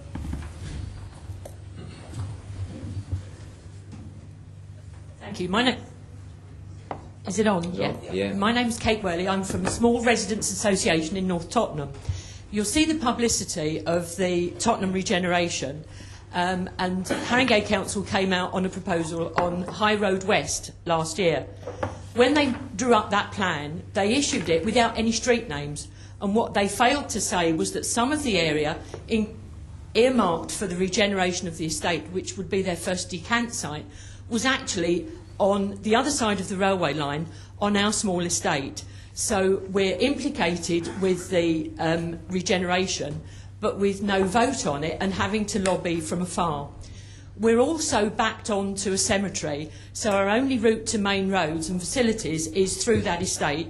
So when the 15-year programme starts, we're stuck there with having to get through the works and affected by it. We would have no input into the design of the new properties adjacent to ours unless we actually make representation on the planning applications. So there's that concern. The estate that they're planning to demolish had Decent Homes Works in recent years, and we asked about the grant, and we're told it's not repayable. So that grant money has been used and would be lost on the demolition of those blocks. We're also in the middle of a Decent Homes contract. We had Decent Homes before. We certainly have not got them in what's happening on this contract. I won't name the builder for fear of legal comebacks from them publicly. Okay, it's Mears. It's their.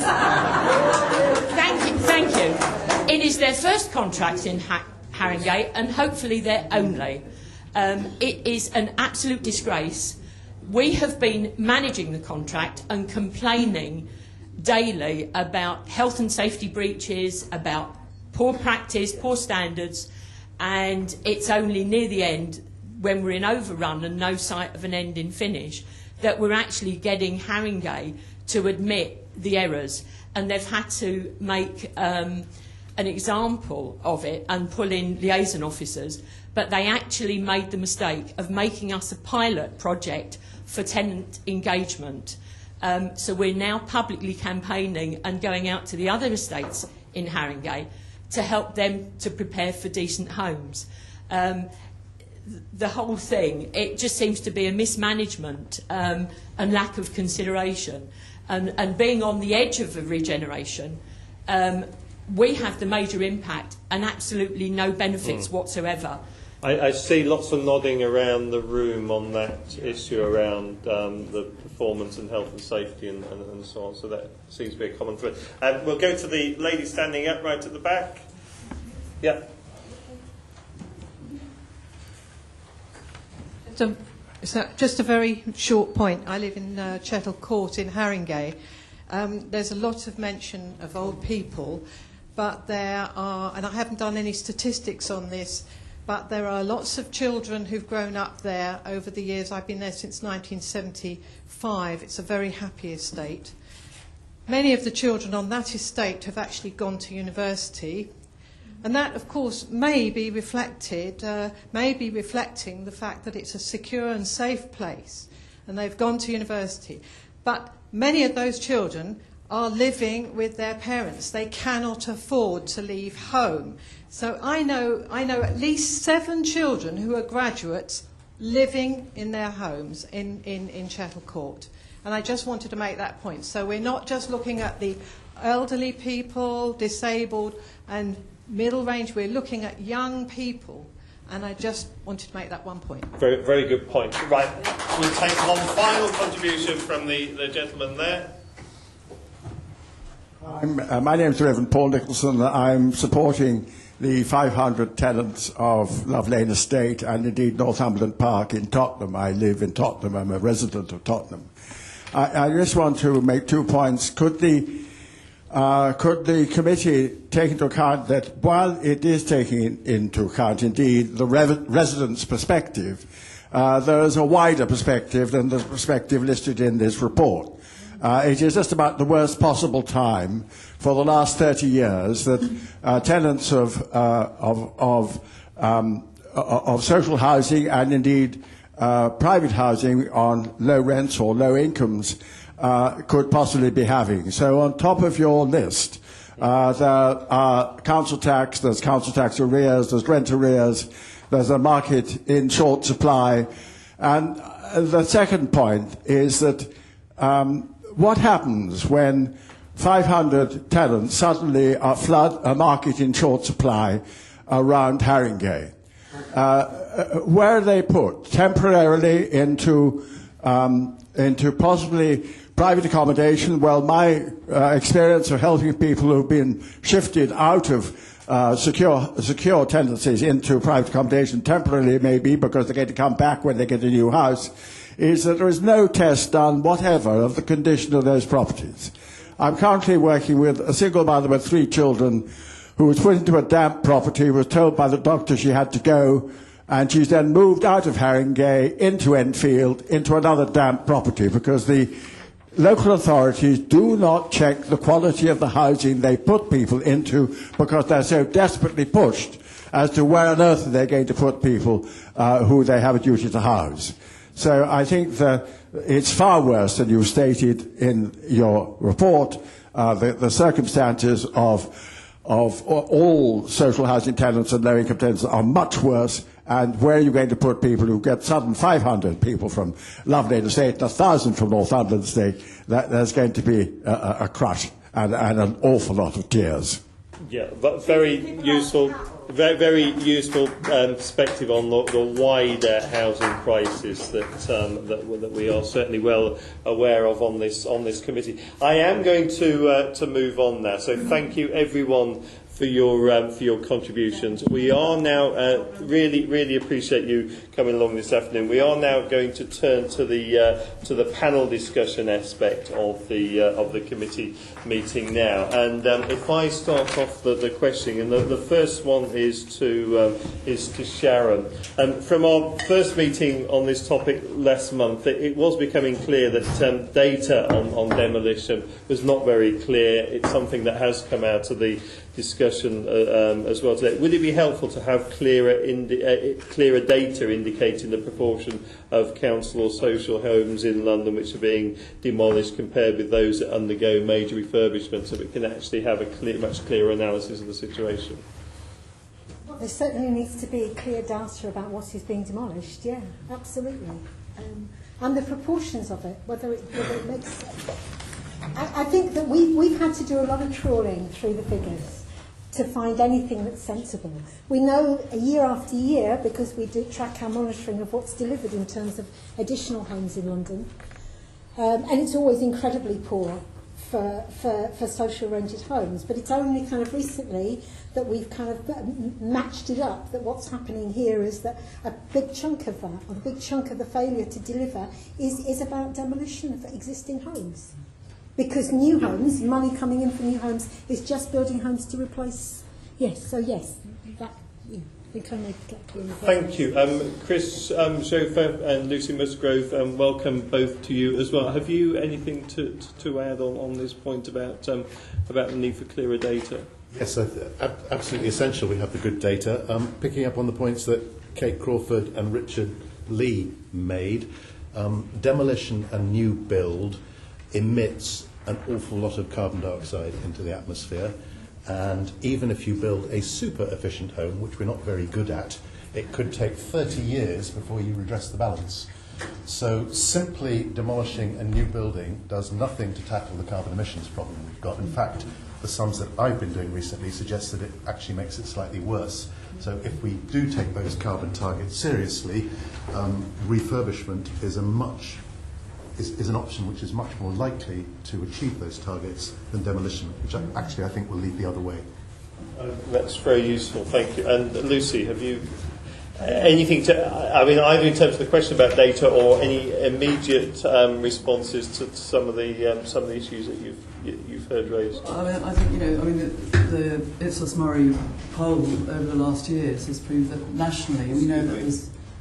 You need to lean towards the mic so we can. I'm so sorry. The chairman. I'm sorry. I was just going to say that nationally, obviously, in terms of the acknowledgement from the whole of the UK that there is a housing crisis, and it's very humbling hearing today, I think, in terms of people's lived experience, in terms of the absolute phenomenal impact. And I think one of the things I wanted to say in terms of the issue about environmental sort of data and assessment in terms of, as Richard Lees has said, in terms of embodied and embedded carbon, is actually we ought to be learning about best practice, because these are intractable problems that are being dealt with all across the world. We have open source and we have the digital revolution in terms of sharing best practice in terms of refurbishment. There's an architectural practice in France called L'Arquitecte Vassal, who have proved that between a third and a half can be saved by refurbishment by just smart interventions in terms of social infrastructure, and ensuring that actually people don't even have to be decanted in terms of some of the light touch things that can be done to existing social housing estates. They have got huge amounts of research to share, and I think actually in this country we're pretty insular in terms of learning about best practice and other ways of thinking about some of these intractable problems. And I would urge the committee to look at L'Arquitecte Vassal's case studies. So we don't do enough then, certainly as a city, sharing best practice, learning from elsewhere. We don't, and in particularly these case studies that have proven that between a third and a half of the financial costs of demolition in terms of the public purse and rebuilding can be saved, but also in terms of the environmental costs. And of course, my next point was going to be about the social costs, because actually, sort of nearly 100 years ago, this city led the way in terms of understanding and being able to survey through, on-site surveys, the importance of social networks and the importance of social networks in high-density housing neighbourhoods. And, having really, set the that practice in train, 90 years ago by some extraordinary women, Irene Barclay, Evelyn Perry, people like that. who actually went and understood, instead of the surveying happening from the LCC in a desk-based survey, actually going and finding out what was happening in housing conditions and understanding that actually it is essential when you're considering about housing, renewal, housing regeneration, that you can retain, sustain and nurture the social networks that exist. Otherwise, in terms of our definition of sustainability, we lose economically, we lose environmentally, we lose in terms of employment and so forth. So I think I think that my point in terms of data is that there are things that we are missing at the moment. I concur with my other panellists in terms of how we need more transparency, we need more information, but we also need to think about this balance between the social networks and also the best practice internationally in terms of what else is happening. Excellent, thank you. Thank you. Briefly, Nikki, and then I'll turn to Murray. Okay. Just clarification on data. By the way, having listened to all that, just making me want to weep. But anyway, let's hope we can act and do something. But on the just space point about embodied energy, the planning committee has argued that there should be a policy in the London plan, especially as the mayor has now brought out an updated supplementary planning guidance on sustainable design and construction. And I was at a local inquiry recently where they lost the argument on embodied energy. It was actually in Haringey, where they lost the argument because the SPG, Supplementary Planning Guidance on Sustainable Design and Construction, was seen as an orphan because there was no policy in the London plan to support it. So we have argued for it to be in, and the mayor is now, he has his alterations to the London plan. They have not, or the mayor's staff have not put it in. We have then said to the inspector, the examination public, who has also not put it in as a matter, and we have now submitted it as a matter, and tomorrow, actually, having a meeting with the inspector, I will bring it up again.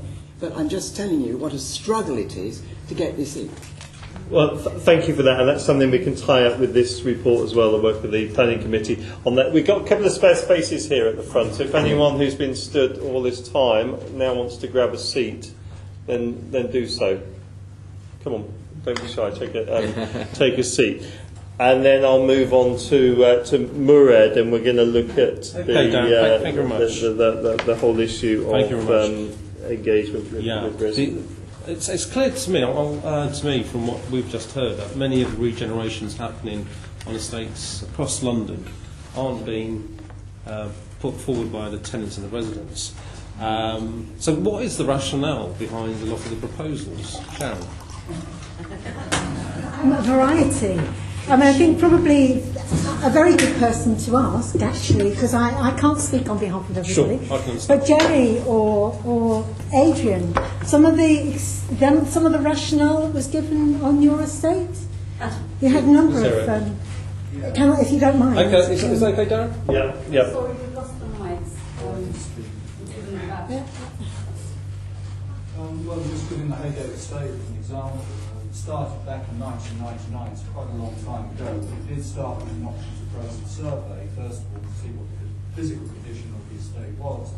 The options appraisal survey came to the conclusion that the best option was refurbishment, that the physical condition wasn't bad enough to justify demolition, and that refurbishment would be the most cost-effective solution. However, the council, because of the situation of the Haygate estate at the its geographic advantages with the transport links, decided that the land value should be the deciding factor. And it is quite clear, open about this, it is quite clear about this. It has given this as the deciding factor on the demolition of the Haygate estate as part of wider regeneration of the Elephant Castle in CPO inquiries and other public inquiries. So certainly, I don't know whether this would be true of other estates. It might be interesting to hear whether it is or not. The land value and the others might realise. Yeah, and we did hear at our last meeting about the perverse financial incentives for demolition around VAT on refurbishment, but no VAT on new build and those sort of issues as well. So the point I'm just also the investment bids. Yeah. You've got listed on your website, in actual fact, the amounts from what year that they are, and when I delved into it a little bit further, Any private developer that want, after 10 units or something, can apply for a grant to the GLA. And it has to be over 0.4 hectares or something. But if you've ever seen any new builds, they're too small. There's no storage. You're only allowed a balcony because you don't want to use up the green space. They're using up all the green space in Barnet. There's nowhere to kick a football around. And it is literally only profit that in Barnet there are no funded houses. There's no social housing. There's no nothing anymore. Those comments are well noted. Murad. I'm just trying to get to certainly a picture that I'm getting is that it's very rare for residents to be pushing for regeneration. The only example I think Sally gave was of Elgin and Walton estate down on the Harrow Road near to me, and that was a historical battle there. And also, very rarely do residents and tenants get the opportunity to decide the fate of their estates on the ballot box. I think that's the lesson from West Ken and Gibbs Gate. Yes, it's done between elections, and I think that's important. And I'm not, it can be of different political persuasions at the local authority level. Can I just get a bit further in? I mean, one of the dominant players I've seen in the London context has been housing associations. And what's really the motive behind there? Can you speak up a little bit? What is the motive behind housing association involvement, apart from the finances? And have we got any nearer to knowing what their primary motive is? Apart from what they say that they're trying to do. Sharon. Housing Association involvement in regeneration, in demolitions, and how they go about it. Can I make a suggestion about that? Yeah. Housing associations used to get government money. Yeah. Remember, it was all part of No, I do know this. Move away from council housing to housing associations. But gradually the grants have been withdrawn and withdrawn and withdrawn. And now housing associations are seeing building homes for sale as cross-subsidising the social housing that they took on when it was removed from council. They were supposed to be not-for-profit organisations. Well, this is it. When we looked at housing associations some months ago, and certainly the financial pressures, the reduction in funding and so on has been a big driver on this. Murad, have you just further questions? Well, let me come to our professionals. I mean, to what extent can residents determine when it's decided that there should be regeneration, whether it should be refurbishment or demolition on their estates? Are there examples in the London context where we can generally say tenants and residents already on those estates have been given that option and not being told that hasn't been decided before they actually put their name to it? Chris? Have you got any examples at all? As I live 150 miles from here in the middle of Wales, I'm probably not the right person to ask about that. Sorry, okay. That's okay. Lucy, have you got... I mean, presumably you've been involved in developments, though. Yeah, I mean, maybe I should explain who I am. So basically, I'm a urban planner and public realm consultant, and I used to run a thing called the Architecture Foundation, where we set demonstration projects in terms of participative urban design around neighbourhoods, and that's what I'm interested in terms of the complexity of London's urban neighbourhoods and everything that goes in that, all of the ingredients that make successful urban living. So we wrote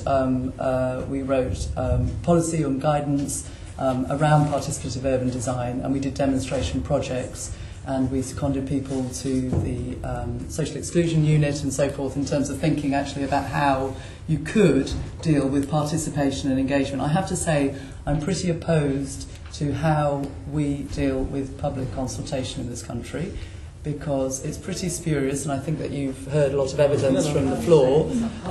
It at the best is information giving, because ultimately, I mean, I work for a lot of different people, both in terms of landowners, developers, planning authorities, tenants associations, amenity societies, so I see it from many, many different angles. I see it through my consultancy and also my community interest company, and I have to say I cannot really point to any good example where public consultation processes actually allow residents and participants to influence what is going to happen, because the financial model and the development model has already been decided upon, and therefore it's information giving at best. And I'm interested, and my professional life has been interested in what other tools and methods you can use whereby people can meaningfully influence what's happening in their neighbourhood. And obviously there's lots of extremely committed and articulate people here who are doing exactly that. And obviously across London there's many, many different players who do that on a variety of levels.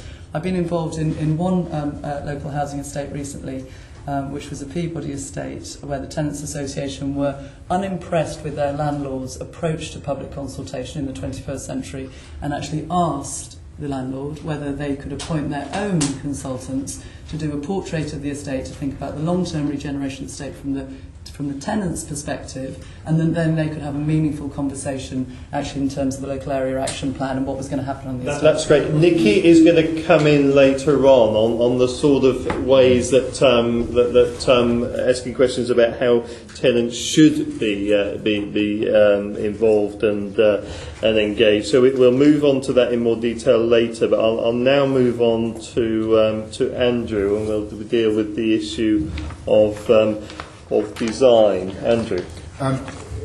Initially to Ms Musgrave, the poor design is often cited as a reason for redevelopment, and particularly, I beg your pardon, sorry, that's not very clear.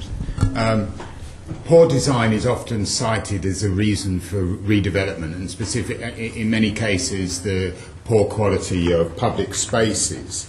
In your experience, where providers claim that design fosters crime and antisocial behaviour, can estates actually be refurbished, or is it usually better to demolish and start again if those that physical encouragement of an unsafe environment is there? I go back to my earlier point that there are lots of case studies where you can refurbish, where actually in terms of the Paris Social Housing Department there were lots of assumptions made about crime and antisocial behaviour, and that actually these were very difficult and hostile environments actually that have been proved through refurbishment to be able to be addressed. So I think that in terms of it's an easy kind of knee-jerk reaction to say that the way we used to build post-war housing, in terms of either sort of deck access, in terms of planning primarily for the private car rather than for pedestrians, is not relevant to the way we now plan for urban environments and urban neighbourhoods in the 21st century. So, but in terms of retrofitting that, quite often, I mean, I think everybody can imagine a housing estate where we call it slow-out, space left over after planning, where there are a sea of green space that doesn't really have any amenity value, it doesn't have any clear management, and it doesn't have any custodianship, where there are absolute, dearth of play space for young people, for care for elderly members of the community and so forth. So actually it is not beyond the wit of man to be able to design properly for what we now know in the 21st century is functioning residential high-density neighbourhoods, but it has to be done through public realm and through the connections and the correct planning in terms of good management as well as good physical design, and it has to be done primarily with people who feel that they've got a stake in terms of taking ownership of some spaces to be able to take forward that amenity. Excuse me for interrupting. No, we're not having any more interruptions, I'm afraid. I'm really keen now that we get on. No, I'm not taking any more contributions from the floor. Sorry, you've had several opportunities to get your points across. Isn't it the gauge of good community consultation to have the residents of an estate to determine what their problems are and how they want them to be solved? I don't think that's a good contribution. I mean, I come from, for 20 years I was living in Hackney right near the Holly Street. There was nothing that would make me want to bring back the old Holly Street. Nothing. It was, and occasionally, as an occasionally demolition, the right course of action. But the problem here is that we haven't engaged with the communities and take them on board to show them what the wider vision is. I similarly can't imagine that in 20 years' time I'll be joining a campaign to save the new Woodbury down from being demolished, as I think is inevitable is going to be the case. But your point is about design standards generally and urban planning generally, and I think that therefore, in terms of understanding what we now know in terms of the pressures on society in terms of climate change and in terms of long-term decision making, in terms of social and environmental need, of course it's about good design, and of course it's about long-term thinking, and of course it's about good governance in terms of ensuring, absolutely as Sharon says, that people who are experts of a local neighbourhood are able to contribute to the brief of actually what works and what doesn't work. Would it be possible, either here or later, to provide us with some examples of where those kind of interventions have turned an estate round in terms of public safety? They're not that many examples, are there, in this country? There are, Some good case studies, a good point too. There are some. Sure. Thank you. Thank you. Let's now move on to maintenance costs, and Tom's going to lead off on this. Tom. Thank you. This is to Chris, first of all. Obviously, one of the factors when considering whether or not to demolish or to refurbish is the cost of maintaining the buildings. Which, if any, sort of buildings can't be refurbished? Gosh, that's a difficult one. For me, the starting default position is every building could be refurbished. It's a question of does it make social and economic and environmental sense to do so? But it's very rare that a building is in such a condition that it absolutely has to be taken down. I mean, we had Lewisham at our last session. They were talking about some properties they have that were thrown up literally to last as temporary accommodation post-war, and is still there, and is still lived in. And they were saying, for them, they're not particularly nice properties, and it doesn't make much sense financially for the council to do anything other than to demolish them. What would you say about? And particularly, as they're very energy inefficient. These are prefabs. Yes, I would say the fact that they are still up indicates that things can last a lot longer than we might think. There's another aspect to this as well, that the numbers can prove whatever you want the numbers to prove, depending on whether you're buying or selling. But they generally don't go broad enough, I think. They don't consider... There's things which are quite easy to quantify and things which are traditionally harder to quantify and therefore get eliminated. And a lot of the discussion we've had today has been focusing on those social issues, educational issues, health issues, local economic impacts of doing different aspects of work.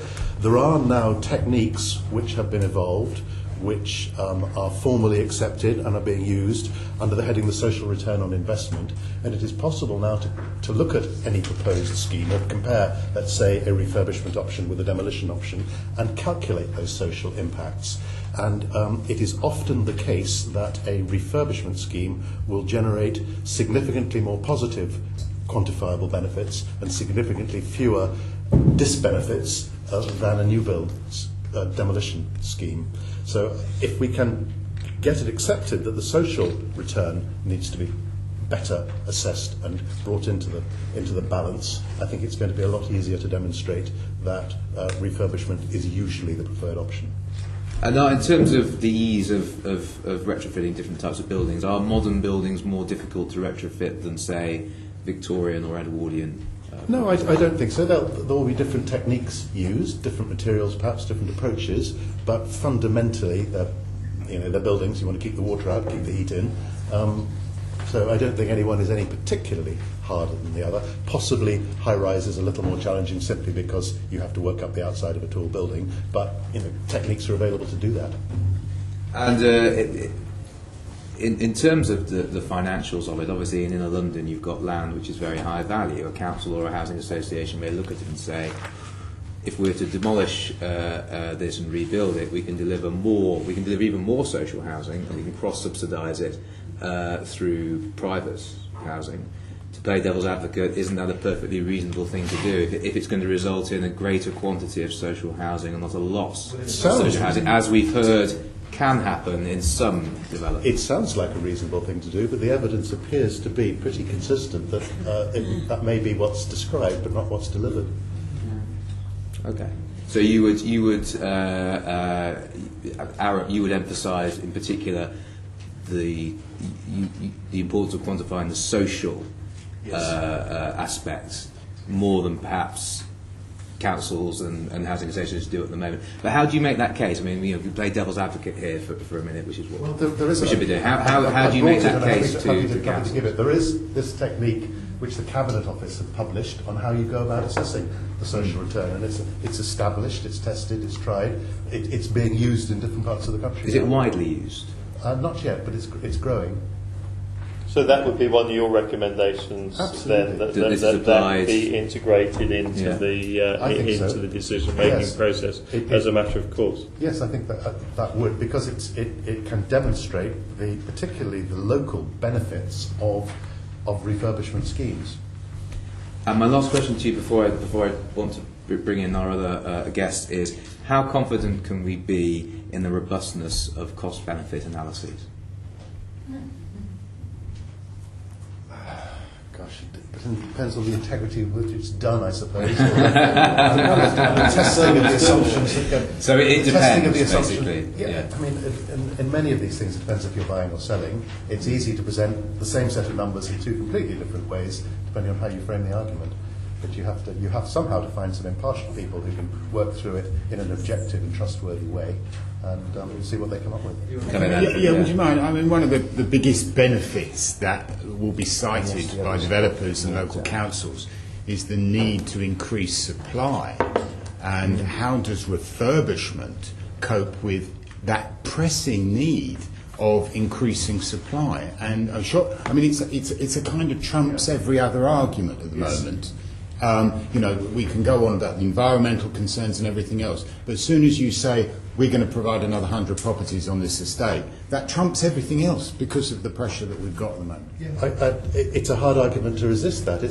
But you have to, I think, ask a little more closely what kind of properties have been provided and for whom, and the answer you get there may influence how you respond to it, because it appears that it's being sold often as an increased number of social housing. And what's developed is market housing. So you've got more, but for some people there's less. Is it just, we're talking about just about tenure or the style of housing? Obviously, how often do we ask residents on an estate what kind of housing they prefer? Do they want tower blocks? Do they want deck access? Do they want homes with gardens? Do we ever use those? I don't know. I would imagine this group would be able to answer that much better than I can. No tower blocks.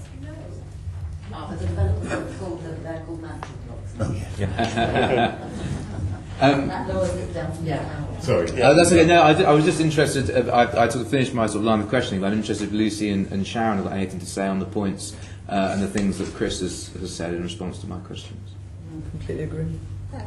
No, I think if you have a look at the list that we put together of the kind of things that we would want to see everybody having access to in terms of a decision making about whether a home should be demolished or whether it should be refurbished, that would be a good start.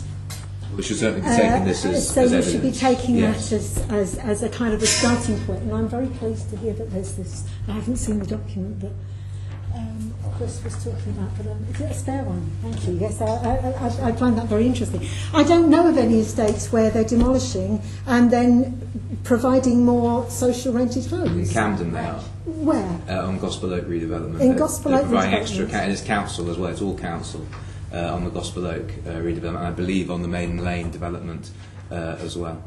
Another model is densification of existing social housing estates to provide additional council housing on those estates. Have you had any experience of those? Because I know in the borough where I used to be a councillor in Lewisham, that's exactly what they are looking at now, and I think it addresses Lucy's issue about the space left over after planning, and sometimes on these 60s estates where you've got laundry rooms that are no longer used, or big sort of areas of tarmac that aren't necessarily used that could be brought into productive use, as well as improving the quality of the open space. Have you any comment on that? Maybe. Well, I think there's been a big debate about density, you know, in London since the Urban Task Force report, was published, nearly 15 years ago, and I think that we know that, actually now in terms of environmentally and socially, it makes sense for neighbourhoods to be intensified in terms of places where people can walk and cycle, where they can get to school easily, where they can look after their neighbours, where they can get to places of employment and so forth. So actually in terms of intensification, actually a lot of London was seen high-rise was high density, but that's not the case at all.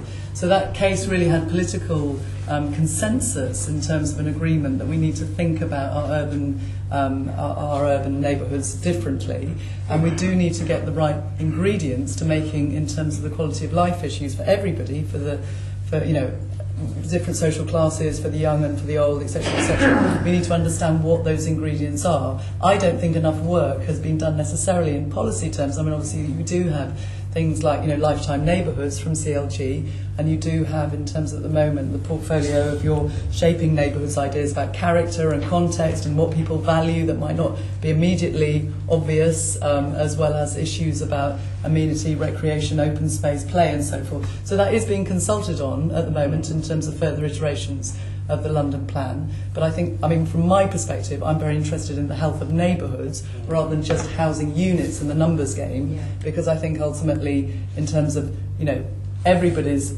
physical environment, wherever you live, actually, that we can make it better for the 21st century in London rather than what we've got at the moment. Would you say, given that context, can we intensify without necessarily demolition, just through looking at using land around developments or increasing the stories on developments or whatever without actually demolition? If in terms of the opportunity for assessing, and again, there's been lots of case studies of this done in the past. People like Richard Burton of ABK, a very respected architect in this country, has been looking at how you actually can put in more social programme onto housing estates as well as more housing units onto it. And actually that's not necessarily a terrible starting point. It has to be assessed in terms of, I think it would be a mistake to assume that there's a sort of formulaic approach to density. Actually, in terms of the character and the context of a particular neighbourhood, it has to be assessed, and you have to have an intelligence base in terms of the right amount of data to be able to make that decision for the public good, and that's a political act in terms of our... And have you got some examples, again, case studies? I know they've been on the ground in this country, but have you got some examples of best practice there? Yeah, we can try and put a list. That could be. I think that could be very useful. Andrew, could I specifically take you up on what you said? I don't want to put words into your mouth. You said high density doesn't equal high rise. I mean that's actually not, well. An awful lot of people don't believe that, and we've got planning applications and justifications for high rise on the basis that it's high density. How would you, where would you point someone if they gave you that argument that we have to have high rise in order to have high density? How would you explain to them? It's been proven by the Urban Task Force that the highest density housing in the whole of the UK is terraced housing in Kensington and Chelsea.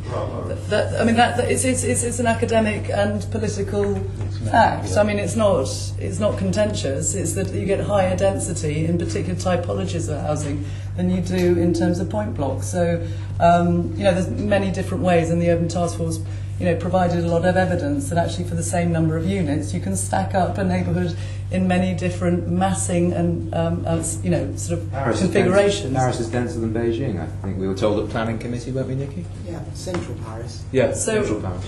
So the high-rise argument. I brought up my 4 children in a high-rise flat. I think if people are living in flats, it's even greater that the scarce issues of civic space and public space and amenity for all citizens in London has to be really cared for by politicians and people who do take that strategic view of how this city is going to function, and particularly if we're getting the number of new towers that the NLA tells us there are 230 of them, because of the housing need and because of the need for higher density housing, which I'd argue, then actually we need to think much more carefully about how to make the city function. It's the right sort of buildings with the right sort of tenure, I think. Nikki, let's hear from you on the issue of decision making. I just want to ask the gentleman from the audience who spoke about living in a tower block very happily on Woodbury Down. How high is that? Is he gone? That was a statement by somebody that was read out by Pat, and Pat's had to go. I would like to have known that. It was Rowley Gardens, which I know very well, and it's a lovely estate with people with a very strong community on it. It is quite high, Like how high? But it's an example of where elderly people are quite happy in tower blocks. Yeah. They're quite happy as long as there's concierge services and security, and the same can be said for Holly Street. What it doesn't work for is loud families and kids allowed. Yeah. But Rowley Gardens is lovely, and I don't know why they're demolishing it. Yeah, I mean, I think there is a case for I don't know what the skyscraper or the Skyline Commission and this announcement that 230 high-rise buildings that many of us didn't know about. In fact, not all of us, I think, practically. Not even some of the mayor's staff knew were coming. Does talk about over 20 stories. So I'm quite interested in how high people how high can we go in terms of high-rise for older people, say? Under 20, but up to about 10, and not much more than 10. Okay. Use of the panel. Okay. Anyway, it was just interesting to know that. I don't know what Lucy would say on that, but perhaps we'll get to that in a minute. Because what I want to ask about is, at what stage in the decision making do you think tenants should be brought in, tenants and residents? Well, obviously the earliest possible stage, but I think we have to be honest about how decision making and governance happens around regeneration and urban planning, because we do not in this age, in this city, have a vehicle whereby actually long-term decisions led by residents is allowed to flourish. For a variety of we could all talk about what's happened over the generations and why it's come to be as it is, but if you're asking for true participation in people who are able to influence a development brief and emerging local policy in terms of regeneration, I'm sure everybody, it's like voting for mother, everyone would say at the earliest possible opportunity so that they can influence. But actually, we also know that those decisions are often made on a financial and development model which actually doesn't have any opportunity for people to influence. What would other guests say to that question? Complete agreement. I think I said previously, people certainly on local authority estates, or social housing estates, for people on social housing estates where it's their land, the land that their homes are on, which is kind of up for grabs, then I think this is a different issue than whether you want something that is regenerated. To regenerate means to renew, doesn't it? Rather than to be turfed, pulled down, and half of it given away for homes that you're not going to be able to afford, that you're never going to determine. Regeneration is different from redevelopment, I agree. To regenerate is about, what is it that your community needs? I think it's as simple as that. So would you bring people in? You would bring people in at the beginning to determine what they felt were their problems and what they felt were the answers to those problems, and then to sit down with people to look at how that might come together. But I don't think any of us as a council tenant has ever received anything like that. Have you ever? Is there a good example that you can point to of that? Good examples. I think if you speak to some of the guys in Haringey, there are examples of where park redevelopment, park or renewing of parks, some kind of small-scale stuff maybe, but I think it's not generally. And generally regeneration, there's a big pot of money. Either, for example, with the NDCs, there was a big pot of money that came in from central government. The central government said this is the programme that we're taking. So we're looking principally at developing mixed and balanced communities. Under their definition. So if you look at Derrick's estate, for example, in West Hendon, which is looked at as this is going to resolve this issue of having a mixed and balanced community, effectively they're moving out social housing tenants to replace with very expensive homes and some intermediate homes and some affordable rent homes. And at the moment they have a very wide and mixed community of different races and ages and religions, and probably much more mixed in that kind of context than there would be with the new luxury homes on the estates. So you know, I mean, if we're going to talk widely about regeneration, we have to talk about that focus which has been led from central government for a very long time, which is about this mixed and balanced community. Can I just add? Yeah, both our two other guests. Social housing estates in the London plan. Thanks. Both our two other guests want to come in as well, Lucy and Chris. It was just one thing that I think actually in terms of play, actually, there was a high point of thinking through the New Deal for the communities in terms of EC1 New Deal, for example, and London Borough of Camden's Play Pathfinder programme of creating 27 new playgrounds on underused or derelict bits of public land, actually, that really could serve social need, and actually created also a new adventure playground in Kilburn. So I think in terms of some strands of actually the amenity, and particularly around play, until the cuts came in, because actually Camden no longer have their Play Pathfinder, they no longer have a head of play, so actually those posts have been cut, but there were certain things that were done around housing estates that were really impressive, and I think EC1 New Deals is a very good case study, and I can share that some of the work that they achieved in terms of around some 60s and 70s housing blocks. Thank you. And Chris, you wanted to come Just as well. Final point on carbon, if I may. Another argument against high-rise is much more embodied carbon in high-rise than there is in low or medium-rise, probably 3 times as much. So it may be over the entire lifetime of the building, even if it's super efficient to run, it may not repay that debt. So it's a net increase in carbon. Can I say, the planning committee, which looked at the high, tall buildings a couple of months ago, found that the evidence said that when you go above about 20 stories, it's almost impossible to be green, for buildings to be green. And what was cited as a good example of regeneration was King's Cross, which is very, very dense, and I think has I don't know how many towers it has, a couple. 15 stories, something like that. It doesn't go very high. Which is a sort of 21st century version, maybe, Lucy, of Kensington and Chelsea, but it's very dense. But it's got lots of public realm throughout it. And actually, I was very involved in the consultation for that. And there was, partly because of community feeling, the original plan, I think it was Foster, wasn't it? The Foster plan, which was everything around a central park, not unlike Vauxhall Battersea Nine Elms, was thrown out. And you then had what was called an urban design action team, and people were camped for several days, day in, day out, having workshops on how King's Cross should really work. And this is in the late 90s. And then that fed into the scheme now, which is there. But people decided they wanted their public realm woven throughout, and their play space and so on, and they wanted the old buildings kept. But going back. But it brings us on to something I want to talk about, which is, to ask you about, because the Mayor has got 37 opportunity areas coming up all over London, and these are so-called brownfield. And that's where the densest development's going to go. And only about, I can't remember now, I think it's about 12 have planning frameworks. So there are a lot of planning frameworks to come forward.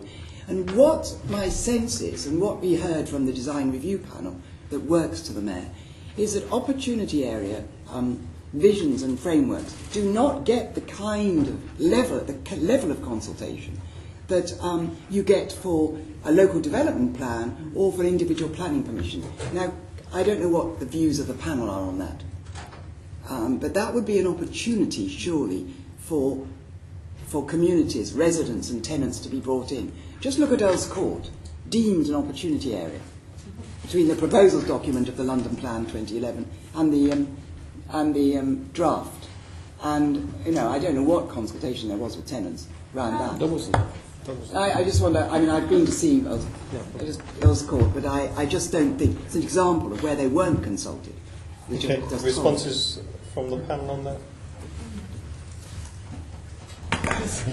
It's been said already. I think that where consultations take place, perhaps they're not always followed through, taking the views of the residents into account. It seems absolutely clear that all OOPFs should have, should be transparent. It should be best practice. We ought to be dealing socially and environmentally with a new approach to urban planning. You're absolutely right about King's Cross. We were involved in terms of the wider area survey to understand what the strengths and the assets were of those 5 local authority housing estates around, so that they could be fed into the regeneration objectives of King's Cross Central by the Argent team, and what that might mean then in terms of actually welcoming people in rather than doing what they feared, which was that because of all the severance it would seem like a gated community. So you're absolutely right in terms of we've moved on a lot. We know a lot about practice now in terms of participative and long-term decision making, and in fact I just point to the case study of Christchurch in New Zealand, where a devastating natural disaster meant they had to rebuild the city, and they're not rebuilding it on the urban planning models which over the last decades have been really exported from a North American model in terms of a particular approach to building cities. They've actually done it through a bottom-up consultation where 100,000 people said to the city government that they wanted, and Yangel's film on this human scale describes the process very well, that they wanted an 8 to 10 story dense, high density city where people could walk and they could cycle and they could have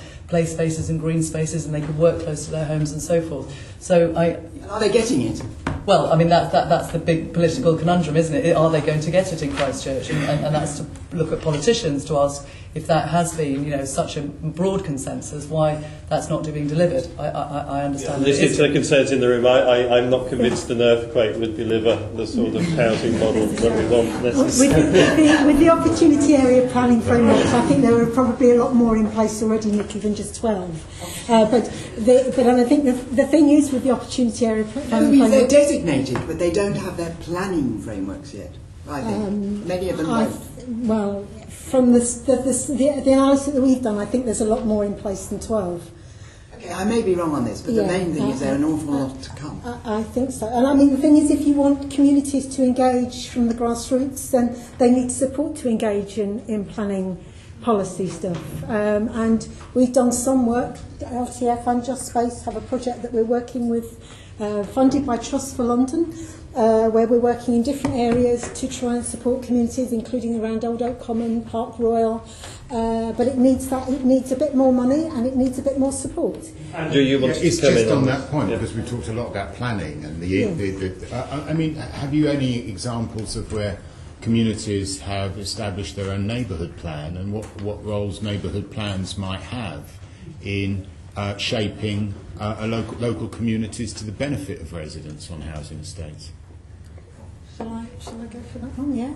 I mean, yes, there are examples of neighbourhood plans across London. I would say those that are based in areas where there is more social housing and more low-income households. There are a few of them those where they're in kind of more wealthy areas, but nonetheless, there are some. We worked with the guys on the Carpenter's estate, Manu, to work on a community plan first, and they are now looking at going forward to develop a neighbourhood plan. So yeah, I mean, we would support those as certainly as alternatives as well. Thank you. Nicky, do you want to continue on consultation? Well, it was just one thing actually that I think that, I mean, CLG haven't been great in terms of evaluating the vanguards for neighbourhood plans actually, and we were disappointed that some of the best practice and learning across communities hasn't really been invested in, because I think if you're going to make the policy through the Localism Act, actually, you've got to actually think practically in terms of delivery, how people will move this forward.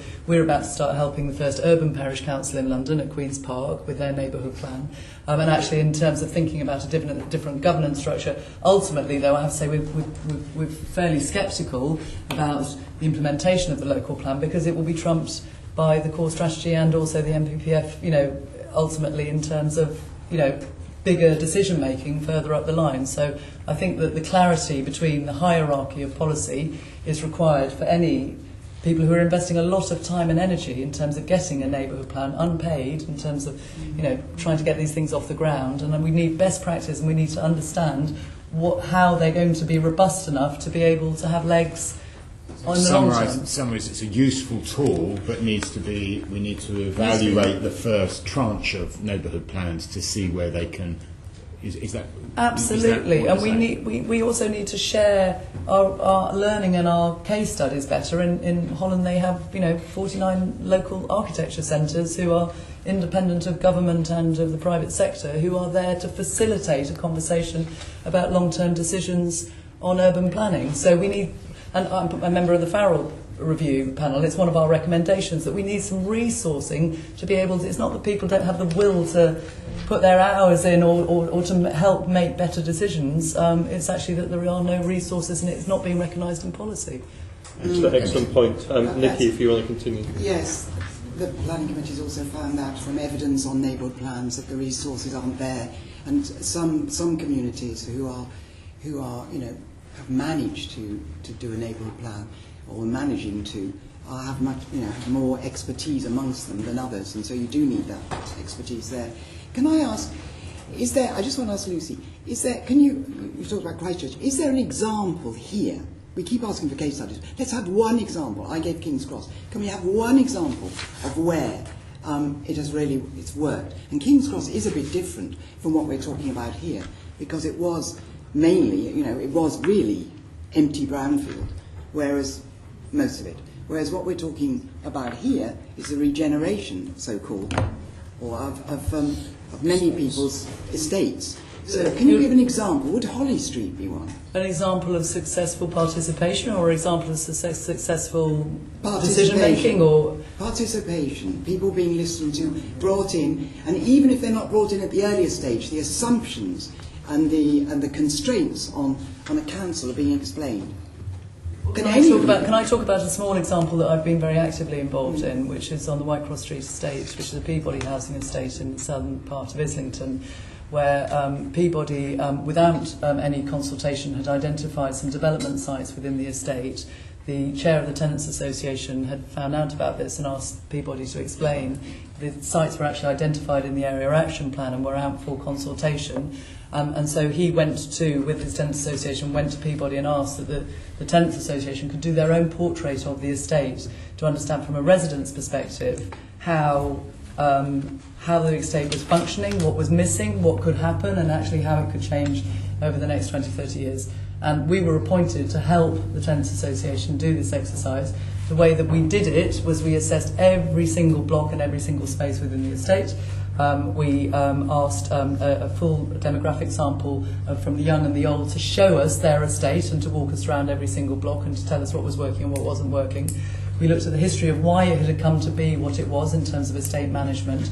And we also, some young people made films, everybody contributed. There were 100 people from the estate who actually helped us gather this portrait information. We put it all up, which I brought a copy of it, and made it into a little booklet that everybody could share. At the end of the process, we asked the Tenants Association to set down the principles of what they thought estate regeneration meant for them as their vision, which they did in this 4-point plan.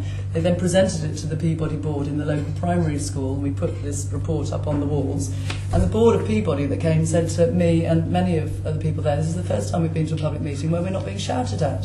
And I think that they weren't being shouted at because people felt that actually that they had some practical tools whereby what mattered to them in terms of decision making on this estate and estate management and so forth was actually potentially going to go somewhere.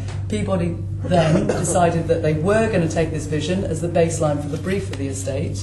They then appointed landscape architects and in the process of appointing engagement consultants to ensure that actually this vision has legs and will be carried forward. And so it's not a local authority example, but it's a small example from an RSL where actually it's not rocket science at all, and it's a kind of win-win situation in terms of joined up and better decision making where you can make the right decisions spatially, socially and culturally. How can you ensure, that's interesting, how can you ensure that it's not a small, very vocal group of residents, tenants, and that all the different voices are engaged? Because that is a criticism often used, I've been a councillor, often used by fellow councillors, and I came from it as a community activist, but fellow councillors often said, oh, it'll just be the usual suspects.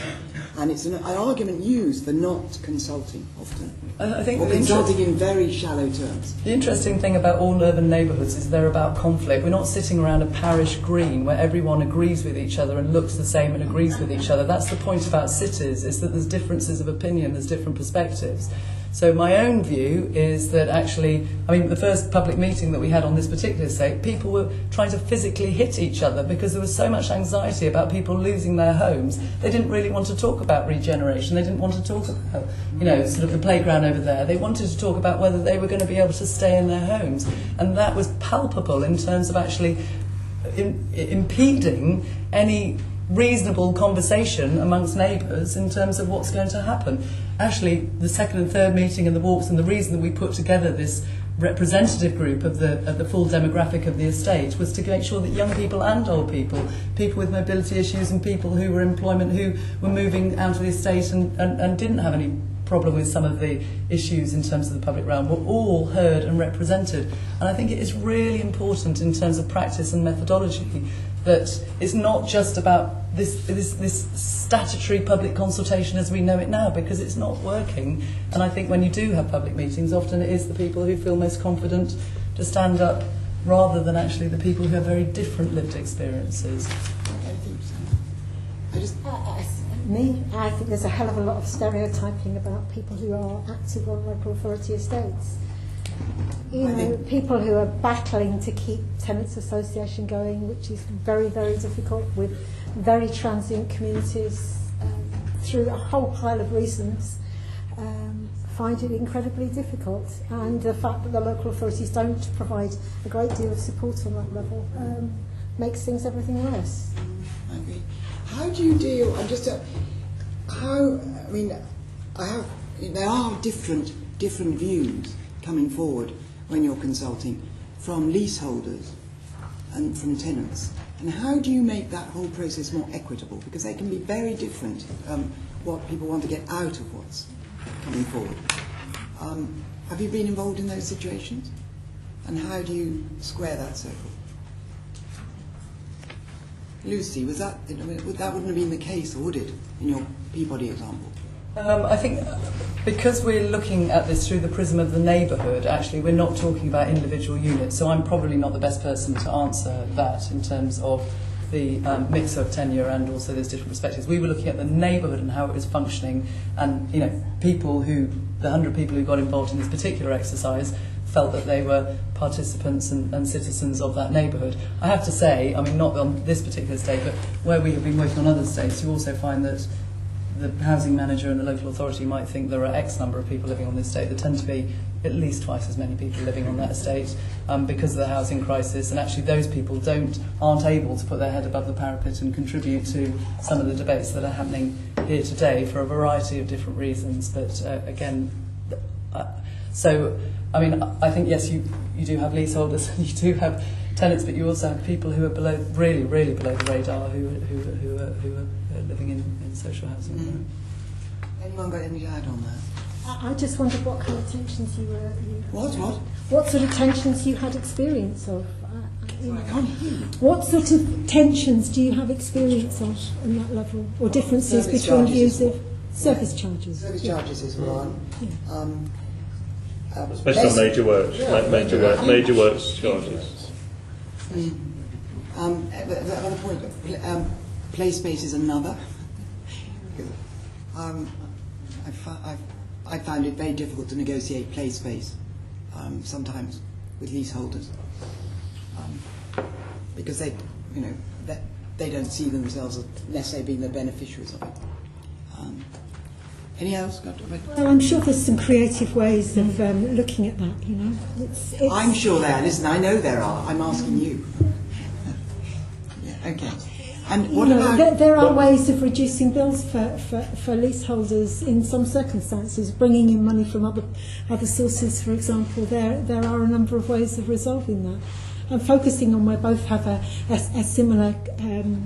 concern is always a very good way to start. So does that go back to Lucy's point that rather than just seeing this as two distinct groups of people in a city, you're always going to have lots of people with strong opinions that don't necessarily coalesce, and it's about a sophisticated consultation engagement process is about pulling all that dynamic together. I'd also argue it's about leadership in terms of actually who's championing the civic in this city, because I see children as a civilising force, and luckily the Mayor has a play strategy. How it's being implemented by the boroughs at the moment, I don't know, but there was a very bold move in terms of a Mayor's play strategy to be able to ensure that actually children and young people are looked after in this city. So I actually think in terms of the framework of policy makers and politicians and leaders, we need to hear more in terms of, because obviously there's always going to be difference of opinion in terms of particularly that conflict between generations.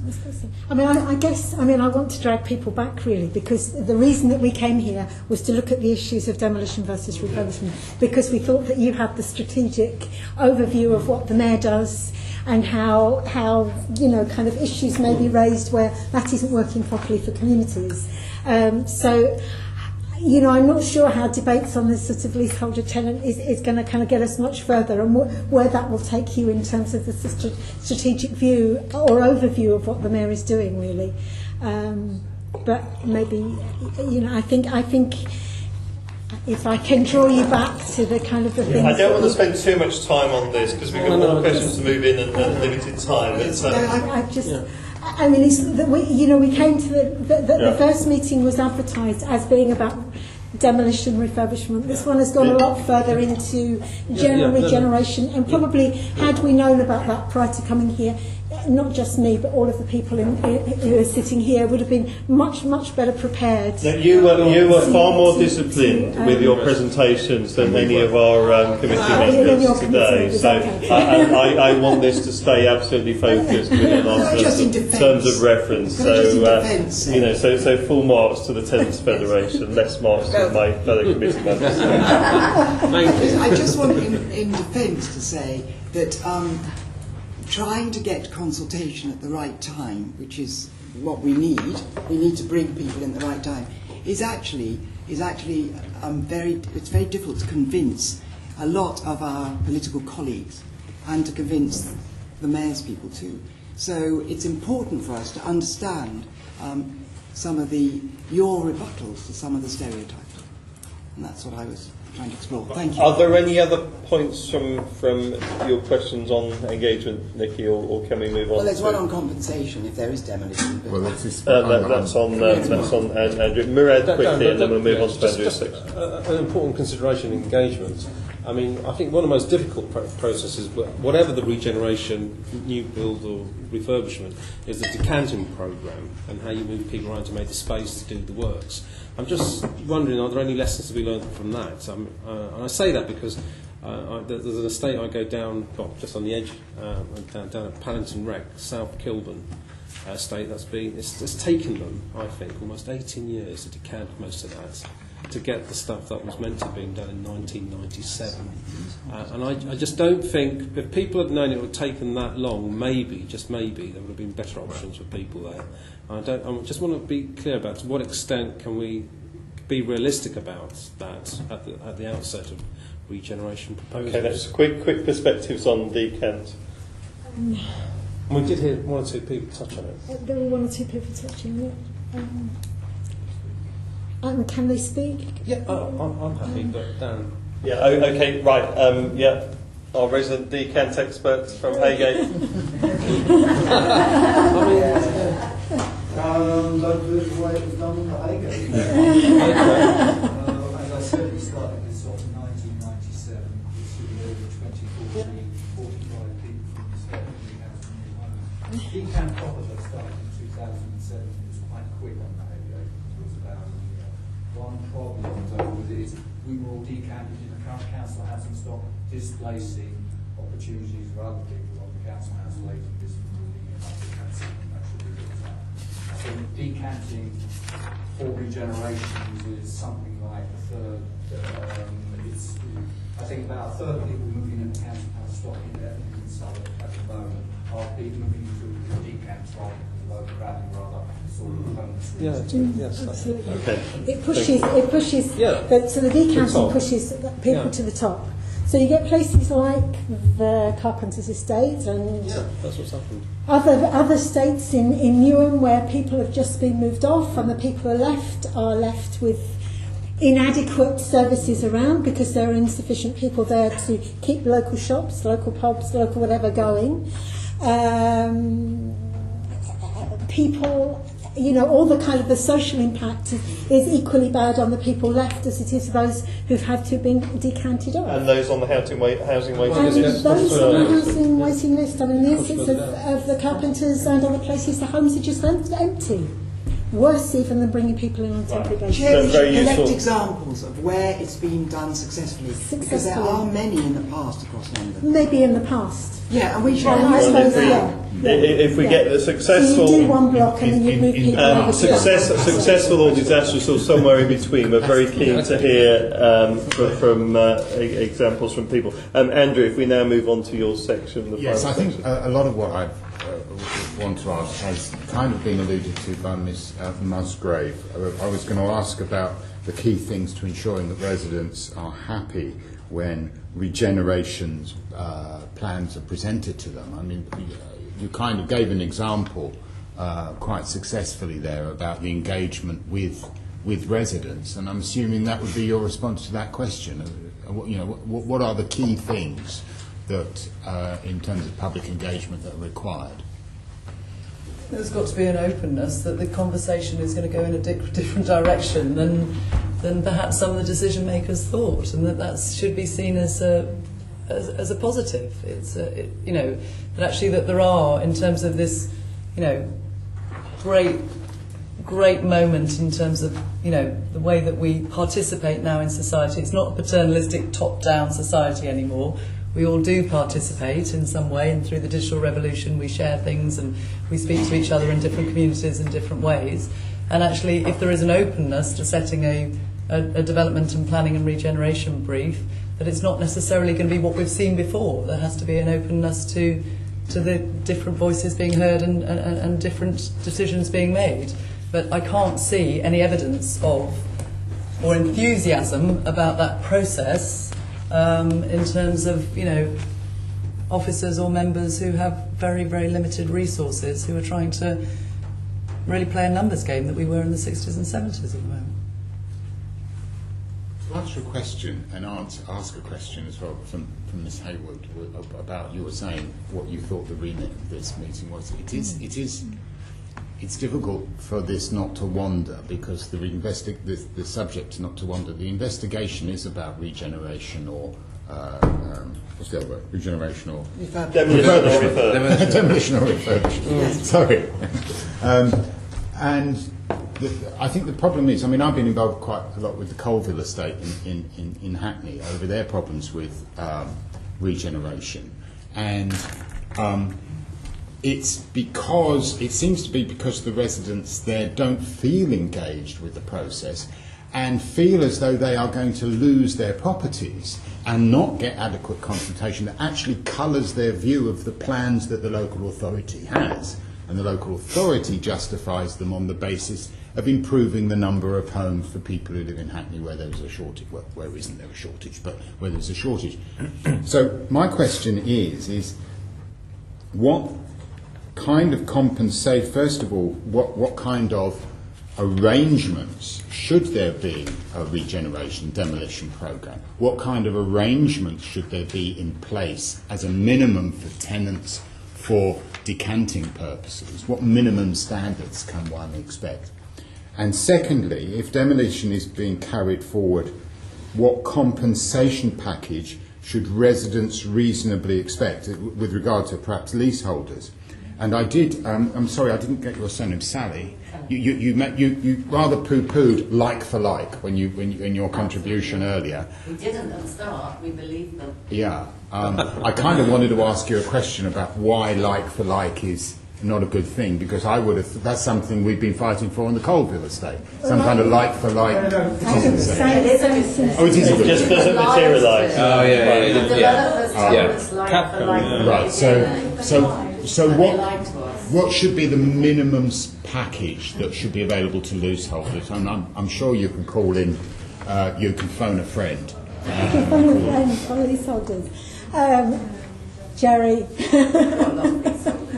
For leaseholders. For not leaseholders, then like but tenants for like. As well. Absolutely, on an estate like for like. Exactly the same size property, the same rent, and the same tenant. Finish. That's it. For tenants, yes. For leaseholders, Jerry. Leaseholders get statutorily determined. and that's what they're told. Capped as well. The idea that there was some package that, yes, offers were made, but there was no package put in place, and the idea that a package beyond what is statutorily determined when the local authority is having to meet the compensation bill is a bit fanciful, frankly. Absolutely. One of the residents in the Colville estate was in a 4-bedroom maisonette. This is Hoxton, all right? Nobody wants to live in Hoxton, do they? And they offered him $210,000 for a 4-bedroom flat in Hoxton.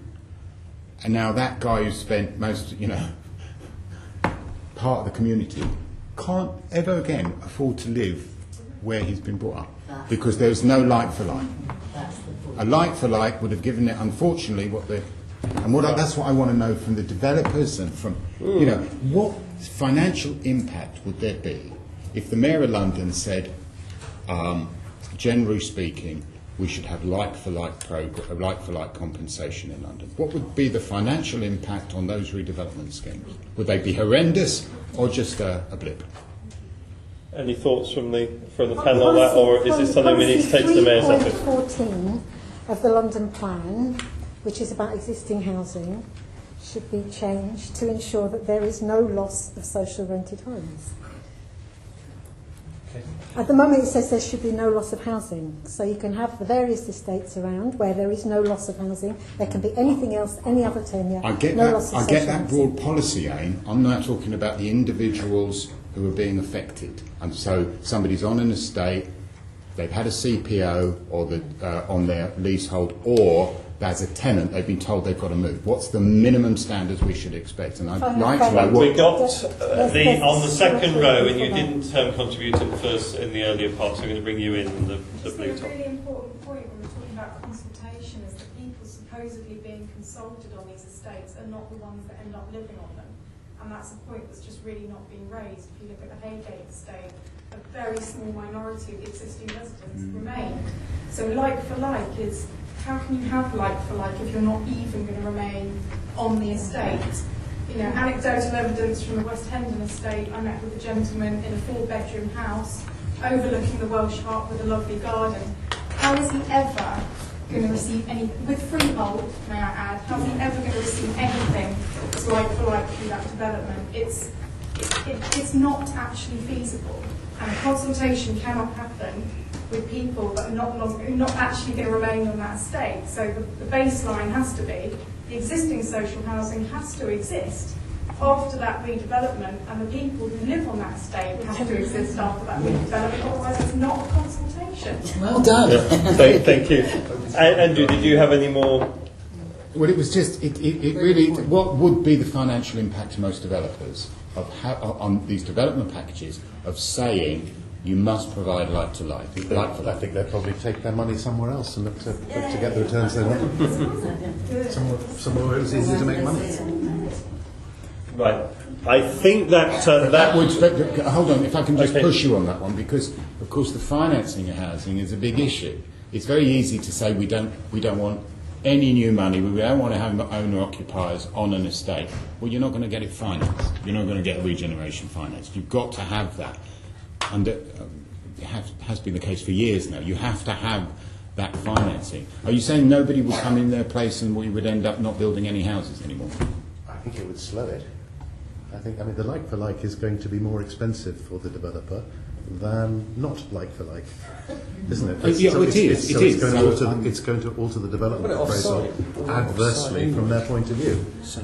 And they're sensitive about that. So I think it would act as a deterrent. This is all because you don't see housing investment and give grants. Right. Thank you. I think that draws there's one point that has been overlooked. Very, very quickly, because I am keen to draw this to a close. I was on a lot of the regeneration committees at Graham Park when they started to do the regeneration in Colindale, in Barnet, and people were bought out. I don't remember the percentage of what houses were being sold for at the time and what they were offered those that had bought their homes. But a lot of people, and the majority at the beginning, were sent up north. Now, I know one success story, only because it was a long-winded story, somebody I personally know, that sold his house on Graham Park, moved up to Newcastle because he had a disabled wife. He bought her a flat, and he went and he did whatever he did.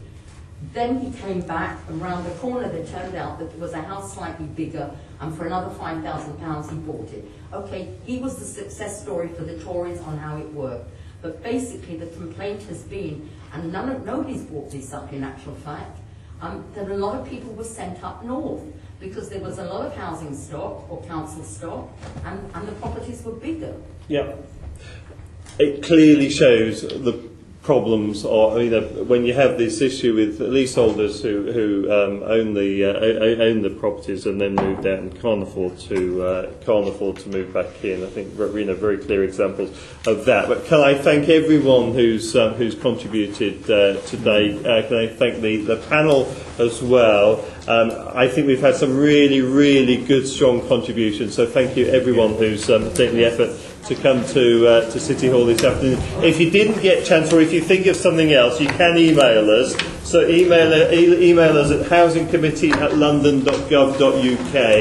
If you've got anything further to contribute, do email us. And once again, I'm so sorry that we were crammed into this small room and were decanted from our usual larger room into here. But thank you everyone for coming along. We have got some formal items of business to deal with now. So if you can just hold your horses for a moment. Item 6 is the Housing Committee work programme. Can we note the work programme and agree to use the committee's November and December meeting slots for an investigation into the affordability of home ownership in London?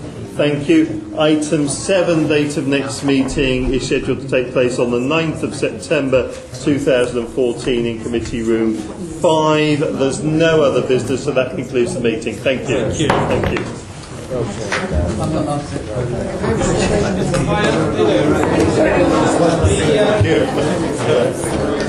GLA, Committee Room 4, Sound. GLA, Committee Room 4. This is City Hall, the home of London's democracy.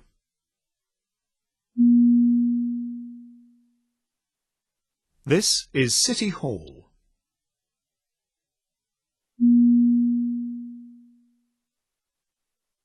This is City Hall, the home of